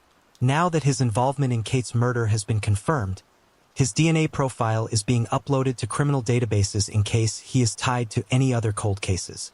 Multiple members of Kate's surviving family attended the press conference announcing that the case was finally solved, and that they finally had some answers about the crime that had impacted their family so deeply. Several of Kate's nieces spoke at the event to thank everyone who had worked so tirelessly on the case, and to memorialize their beloved aunt. My name is Marion Samard, and I want to say to you, do you believe in miracles? Prayers are so powerful. I stand before you to say that our family received a miracle, so thank God. After 61 years, we now know who murdered Catherine Blackburn. Our Aunt Kate loved her faith, family, and friends. She was a daughter, sister, aunt, friend, and neighbor. She was a supervisor at the Mohawk Brush Company on Fuller Road in Albany. She was well respected and loved by her coworkers. On behalf of Catherine Blackburn, we would like to thank Commander Melissa Moore, Christina Lane and her interns, and most of all the Albany Police Department for preserving all that they did for 61 years. Without your help, today would not be possible. So many worked diligently to solve this 61-year-old case. Catherine Blackburn, you are not forgotten. One of the speakers was Kate's niece, Sandy Carmichael, now in her early 80s, who had discovered Kate's body when she was just 19 years old. 61 years ago, evil injured my aunt's house and changed our lives forever. We prayed for this day. Thanks to modern technology, persistence, determination, and a dedicated team, it has arrived. Thank you to all who made this possible. May God bless all of you, and my May aunt rest in peace. Around 6 p.m. on December 29, 1979, the pilot of a forestry department spotter plane noticed smoke rising from brushland in Cagullan, a suburb of Perth, Western Australia. They had been in the area monitoring a brush fire. They discovered the horrifying source of the smoke the following morning in the Canning Dam catchment area approximately half a mile south of Brookton Highway. It was coming from a smoldering tree stump, and the badly burned human body slumped over it. The body was that of 22-year-old Karen Tate. Her autopsy revealed extensive head and facial injuries. She had been beaten to death. Police believed a bloody chunk of wood found at the crime scene was the murder weapon. Karen had been born in Victoria in April of 1957, but her family had moved when she was just a year old, so most of her life was spent in Avalon Beach, New South Wales. She had a small circle of close friends, but a large group of social acquaintances. She was very comfortable being on her own and taking care of herself. She was kind, curious, and vivacious. Karen had moved across the country following a devastating loss. Karen was the mother of twin girls, but her daughter Amber died of sudden infant death syndrome in 1977 when she was just 5 months old. Karen left her other daughter with her father in Sydney and moved to Western Australia in 1978. In 1979, she was living on Barley Street in Mountley, but at the end of the year, she was house-sitting at a property in Carrigullen. Karen had spent the evening of December 28, 1979 at a dance held at the North Cottesloe Surf Life Saving Club. She then spent the night with some of her friends in Swanbourne. The following morning, Karen got a ride back to her Barley Street residence around 11 a.m. She was never seen alive again. What happened during the final 7 hours of Karen's life between when she left her friend's home and when the smoke coming from the fire that had been set to her remains was seen was a mystery to police. Trying to ascertain where Karen was and what she was doing during those hours was a major focus of the early investigation into her murder. Karen regularly hitchhiked, often enough that she carried a black helmet with her when she was out just in case she was offered a ride on a motorcycle. This, of course, led police to theorize that Karen had been killed by someone she had accepted a ride from. A young woman did call police with an anonymous tip, saying that she had seen Karen on the back of a man's motorcycle on the day of her death. Police made appeals for the woman to come forward and provide additional information, but she never did. Several burned items had been found in a rough semicircle around Karen's body, which led to fears that her death had somehow been connected to witchcraft. Rumors flew that jewelry Karen had been wearing had secret occult meanings and that she was a practicing witch. Individuals claiming to be white witches told the local newspaper that Karen's murder could be connected to black magic. These claims inspired some local hysteria, but they were all unfounded. Karen was very curious and open-minded, so she visited all manner of bookshops and was willing to listen to other people when they explained their beliefs.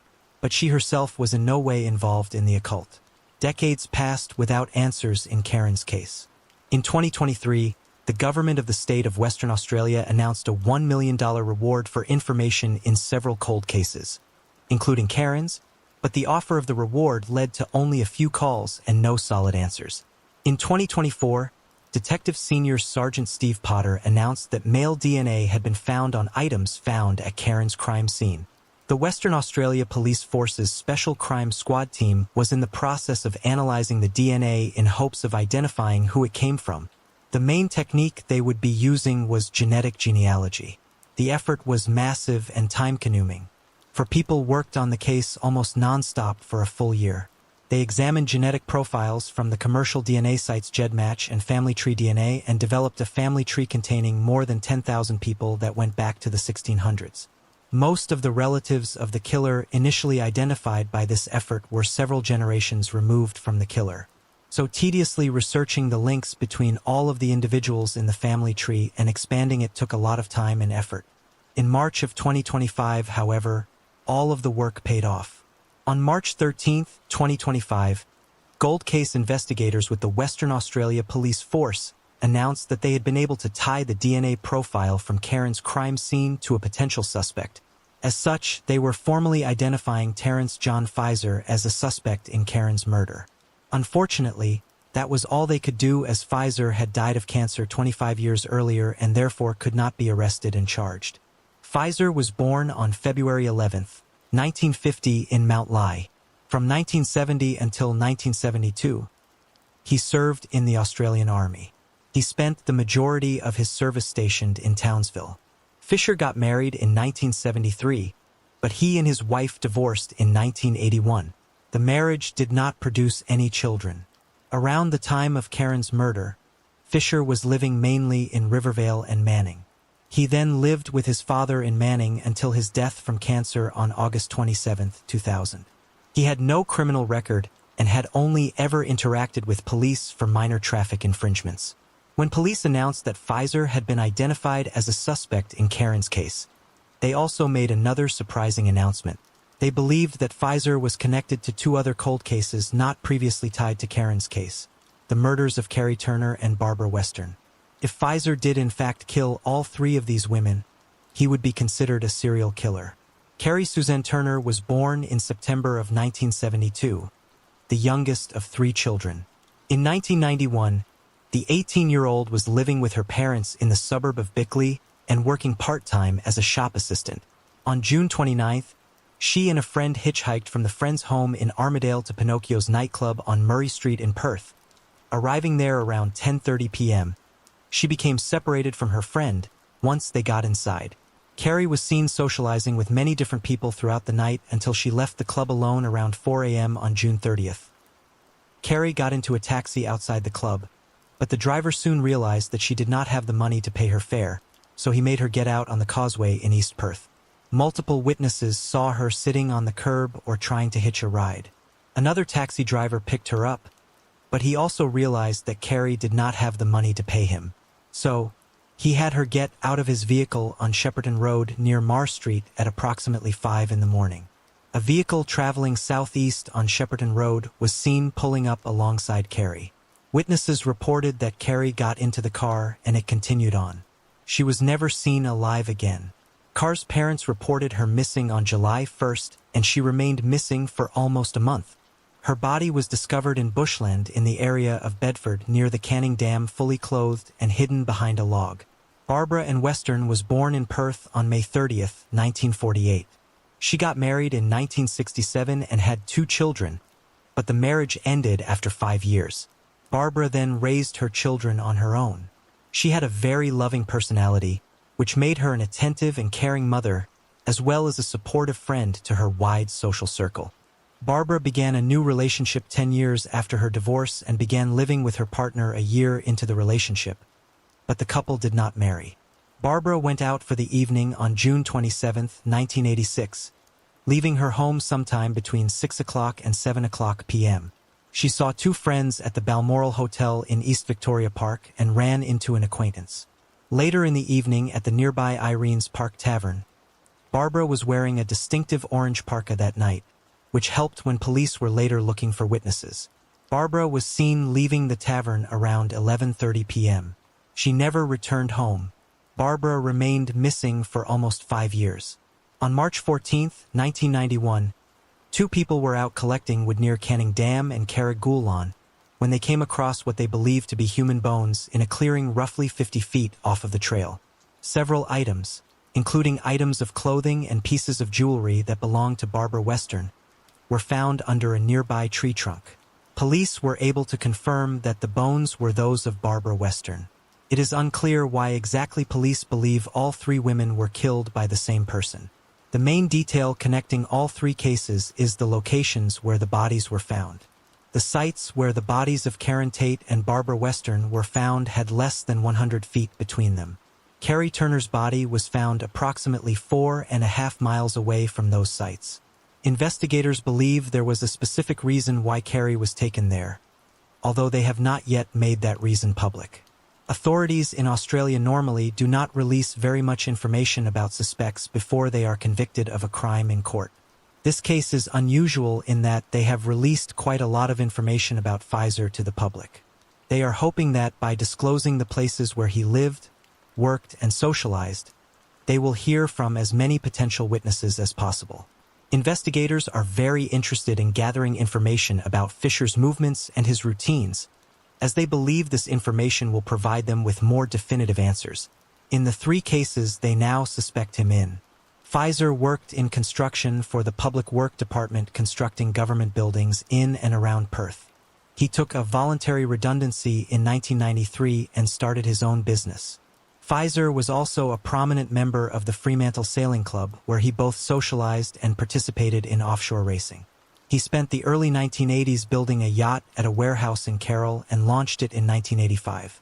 Pfizer was also known to frequent pubs in Carroll, Victoria Park, and Manning. Anyone who knew him from any of these places and could provide information about him is asked to contact Crime Stoppers.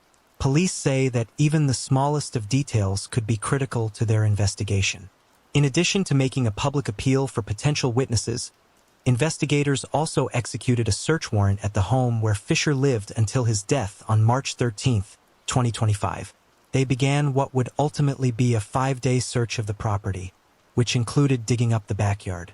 According to a police spokesperson, several items from the property were taken into evidence, with some of them being sent for forensic examination. Karen's sister Annery and brother Matt gave an interview following Fisher's identification.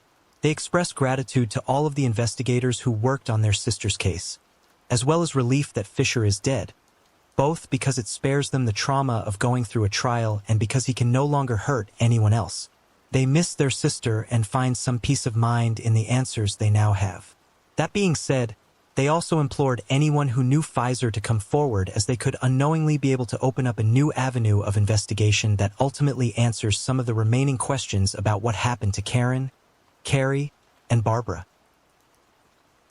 In 1954, Phoenixville, Pennsylvania, was still a small town, a place where residents of Philadelphia could make a day trip and feel like they had been transported to the countryside. Central to the town's economy was the Phoenixville Iron Works, which brought a large number of Eastern European immigrants looking for work to town. These immigrant families and their descendants largely shaped the culture of the quiet town. The Kyoto family was one such family. Their surname had been anglicized from the much more obviously Slavic name of Kodik. Wassel and Theodosia Kyoto were parents to a son and 6 daughters. Their youngest child was Marguerite, who was very kind and had a gentle and sweet disposition. She was adored by all of her siblings. Even after she grew up, they still looked at her as the baby of the family to a certain extent. That is not to say that Marguerite was spoiled.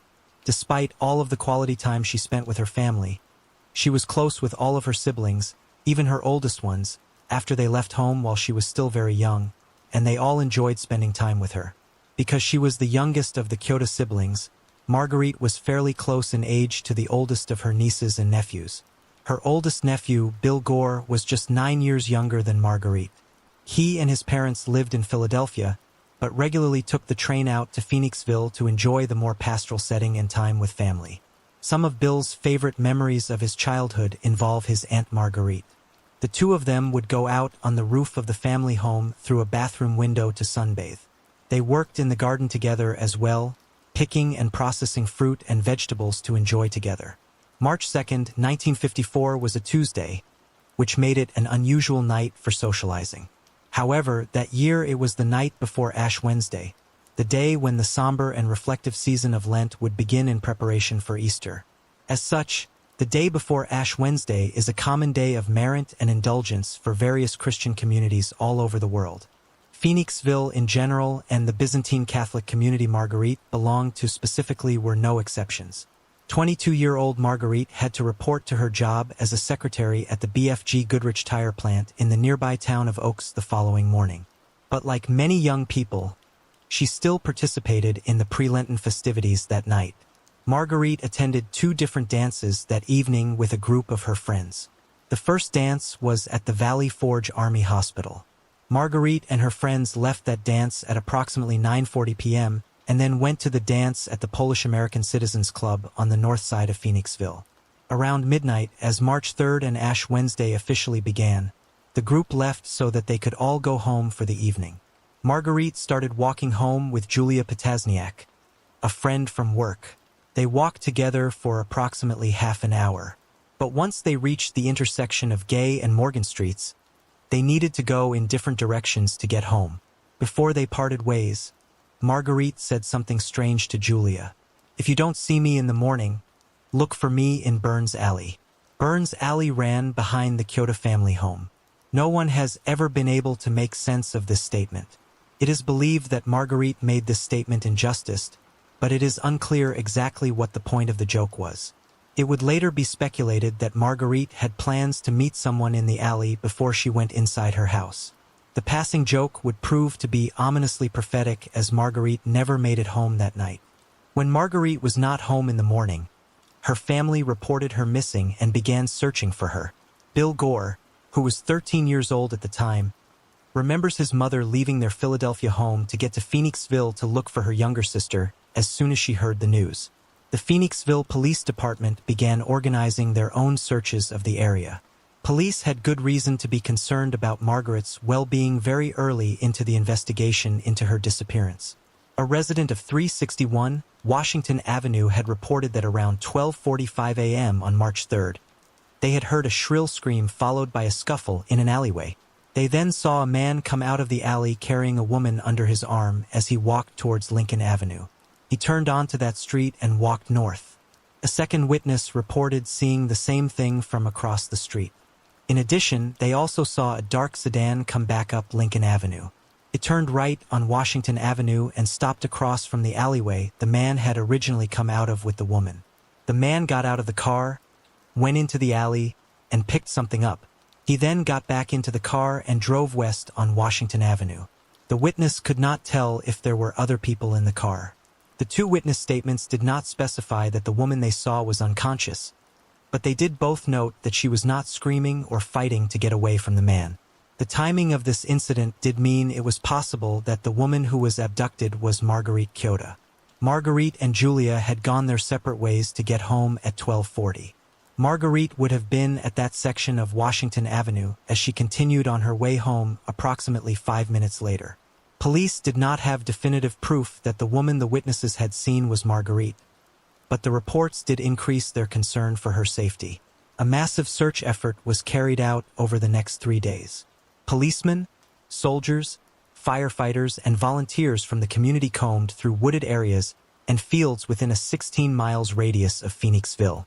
Those who could not search joined Marguerite's family at church, praying for Margaret's safe return. 2 companies from the National Guard joined the search on Saturday, March 6th. Unfortunately, the search for Marguerite was about to reach a tragic resolution. That morning, 3 Phoenixville firefighters were searching the abandoned grounds of what had been the Pickering School in Schuylkill Township, 2 miles south of Phoenixville.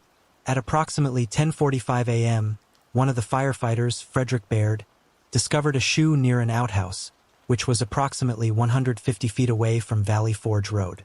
When Frederick looked more closely at the outhouse, he noticed that 2 of its boards appeared to have blood stains on them. He opened the door to the outhouse and saw part of a woman's coat protruding from the cesspool.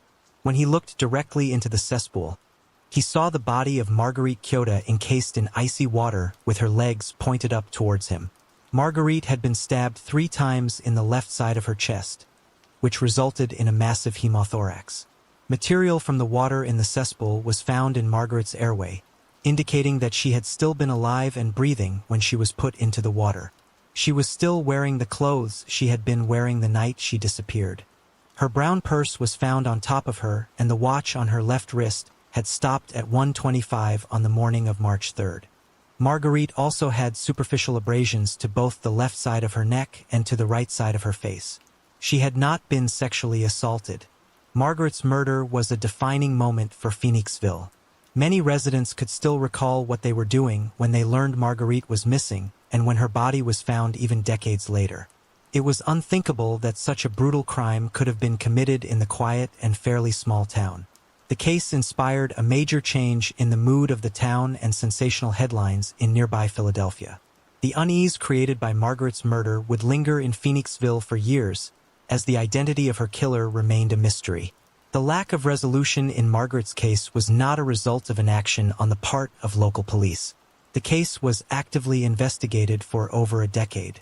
Police interviewed every man Marguerite danced with on the night of March 2nd and every man they could find who had danced with her at earlier USO dances at the Army Hospital.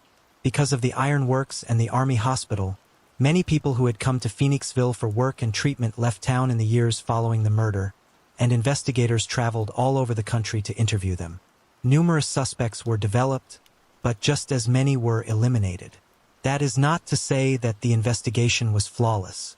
Evidence was destroyed as soon as the murder investigation began. The outhouse Marguerite was found in was taken down so that her body could be removed from the cesspool. It was then taken apart and disposed of before the police crime lab team that had been sent from Philadelphia to the crime scene could make it there. As such, all potential evidence from it was lost. Perhaps most importantly, the loss of the outhouse itself means that the stains Frederick Baird believed to be blood on 2 of its boards could never be analyzed. If it had been blood, it almost certainly did not belong to Marguerite. While she was stabbed 3 times, the bleeding caused by these wounds was almost exclusively internal. There had been no blood on Margaret's clothing, and there were no indications at the crime scene that she had been stabbed. That fact was not discovered until her autopsy was performed. If the stains were blood, they potentially could have been from Margaret's killer.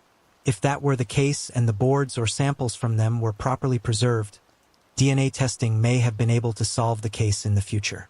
Numerous documents and pieces of evidence have also reportedly gone missing from the case file. Allegedly, a list of 25 potential suspects was missing from the Phoenixville Police Department's files. When the state police reviewed the case, a rumor spread that the list had been disposed of because one of the potential suspects was a prominent member of the community who did not want to be associated with the murder. There is also the matter of why the Phoenixville Police Department was assigned as the primary investigative agency on the case in the first place. Technically, the state police had jurisdiction in the case because Marguerite went missing in one township and her body was found in another. While the state police played a role in the investigation at various points, the Phoenixville Police Department, which had a much more limited staff, remained the primary agency for an unknown reason. Fred K. McInnes, the Phoenixville police chief at the time of the murder, was asked why the case had been assigned to his department during an interview with the Philadelphia Inquirer in 1990 when he was 82 and living in a retirement home. He could not remember the circumstances of the case being assigned to the Phoenixville police over the state police. Another aspect of the case, which could have been an oversight, but has given rise to a number of concerns, is the lack of a public coroner's inquest into Margaret's murder. Following the murder, Chief McInnes and Deputy Coroner Cooper T. Bishop stated that a public hearing would be held to examine the evidence and determine the known circumstances around Margaret's death. Bishop filed a coroner's bill on March 31, 1954 that listed the inquest as pending. However, 2 weeks later, Bishop filed another document which stated that a public inquest was not necessary in the case because there was no lawful violence or suspicious circumstances attending the death of said Dent. This is obviously incorrect. But by the time this document was publicly reported on in 1990, Bishop was dead. So there was no way to ask him about what circumstances or mistakes led to him filing such a document. While we will never know why this document was filed, we do know that a public inquest was never held because of it. Such a hearing almost certainly would not have led to the case being solved in 1954, but it presumably would have resulted in an official record of all of the evidence available at the time, which could have helped future investigators. It should be noted that none of this information is being presented to imply wrongdoing on the part of the police. The case is full of missing pieces and unanswered questions, but this is unfortunately common in cases that have gone unsolved for decades. Since we have so many unanswered questions about the case and the investigation, it is of course possible that someone in the department covered things up for someone, but it is also of course possible that no such interference occurred. It is still worth looking at all of these frustrating aspects of the investigation because they are at least part of the reason why Marguerite's murder has remained unsolved. Phoenixville Police Chief Joseph Kane began actively investigating the case again at the beginning of 1975. He soon said that he had a strong suspect and that an arrest in Margaret's case could be imminent, but the investigation soon stalled again. The following year, he stated that his department had two main suspects. One of them was a man who had since committed suicide in Puerto Rico, and the other had gone missing in Florida. Chief Kane was more interested in the latter suspect, as he believed this suspect had access to the type of instrument used to stab Marguerite. He had consulted with outside experts who had examined the autopsy findings. They had come to the conclusion that the weapon used to stab Marguerite was a double-sided surgeon's awl. Unfortunately, the Phoenixville Police Department did not have the resources to travel to follow up on these suspects in Florida or Puerto Rico. According to Phoenixville locals, rumors ran rampant around town about who could have killed Marguerite in the years after her murder. 3 men in particular found themselves targets of speculation. 2 of these men were vaguely identified by law enforcement in interviews as a doctor and a police officer. However, according to Dan Barrow and Joe Winnick, these 2 men can confidently be eliminated from suspicion based on the facts of the case, as found in the available police files. Mr. Barrow and Mr. Winnick were just children at the time of Margaret's murder, but like many members of the Phoenixville community, the case stuck with them. They later worked together to research the case, and by 1990, they had plans to potentially publish everything they had uncovered in a book, although it appears they ultimately never did so. One of the suspected men, the doctor, may have been the same man who had ultimately disappeared in Florida and been identified by Chief Kane as a potential suspect in 1975. Because of his occupation, he presumably could have had access to a surgeon's awl as Chief Kane said his suspect had. However, this man came under suspicion in town because of rumors that there had been bloodstains seen in the backseat of his car around the time of the murder. However, as noted earlier, all of the bleeding caused by Margaret's stab wounds had been internal. Blood did not even get onto her clothing, so it presumably would not have left large stains in whatever car she was transported in. The other longtime victim of the rumor mill, the policeman, saw Marguerite and her friend Julia just before the 2 young women's paths diverged as they walked to their homes. He had been out walking his dog. However, this man would have had less than 5 minutes to walk to his home, get his dog inside, get his car out of his garage, drive it several blocks to park it, and then walk to the alley where Marguerite was initially attacked. According to Mr. Barrow's calculations, this would not have been physically possible. The policeman did speak about Margaret's death shortly before his own death sometime in the late 1980s. He said that he had not killed her. Like many Phoenixville residents, he was simply still haunted by Margaret's tragic death even after more than 30 years. Margaret's family was devastated by her death. Her sister, Bill Gore's mother, had a nervous breakdown after the murder. She spent the rest of her life still speaking of the little sister she lost and wishing she had some answers about her murder. Shortly before she died in 1998, she told Bill, "Nobody has done anything, and I'm ready to die. I don't know what happened. I want somebody to tell me something. Margaret's parents and all 6 of her older siblings died without any of the answers they so desperately needed about her murder. After 71 years, Margaret's killer is almost certainly no longer alive and therefore cannot be brought to justice. That does not diminish Margaret's remaining family's desire to still see her killer identified. The pain Bill Gore feels over the death of his aunt has not lessened now that he has fewer people to share it with. He and the rest of Margaret's surviving nieces and nephews still hope that they will find the answers that eluded their parents and grandparents. While the killer may not be alive for questioning, Marguerite's family believes that if they know who killed her, they may be able to ascertain why she was killed. While they will most likely never see a conviction, they still have hope for some measure of closure. Margaret's case is still officially open. If you have any information, please contact the Phoenixville Police Department at the number on the screen.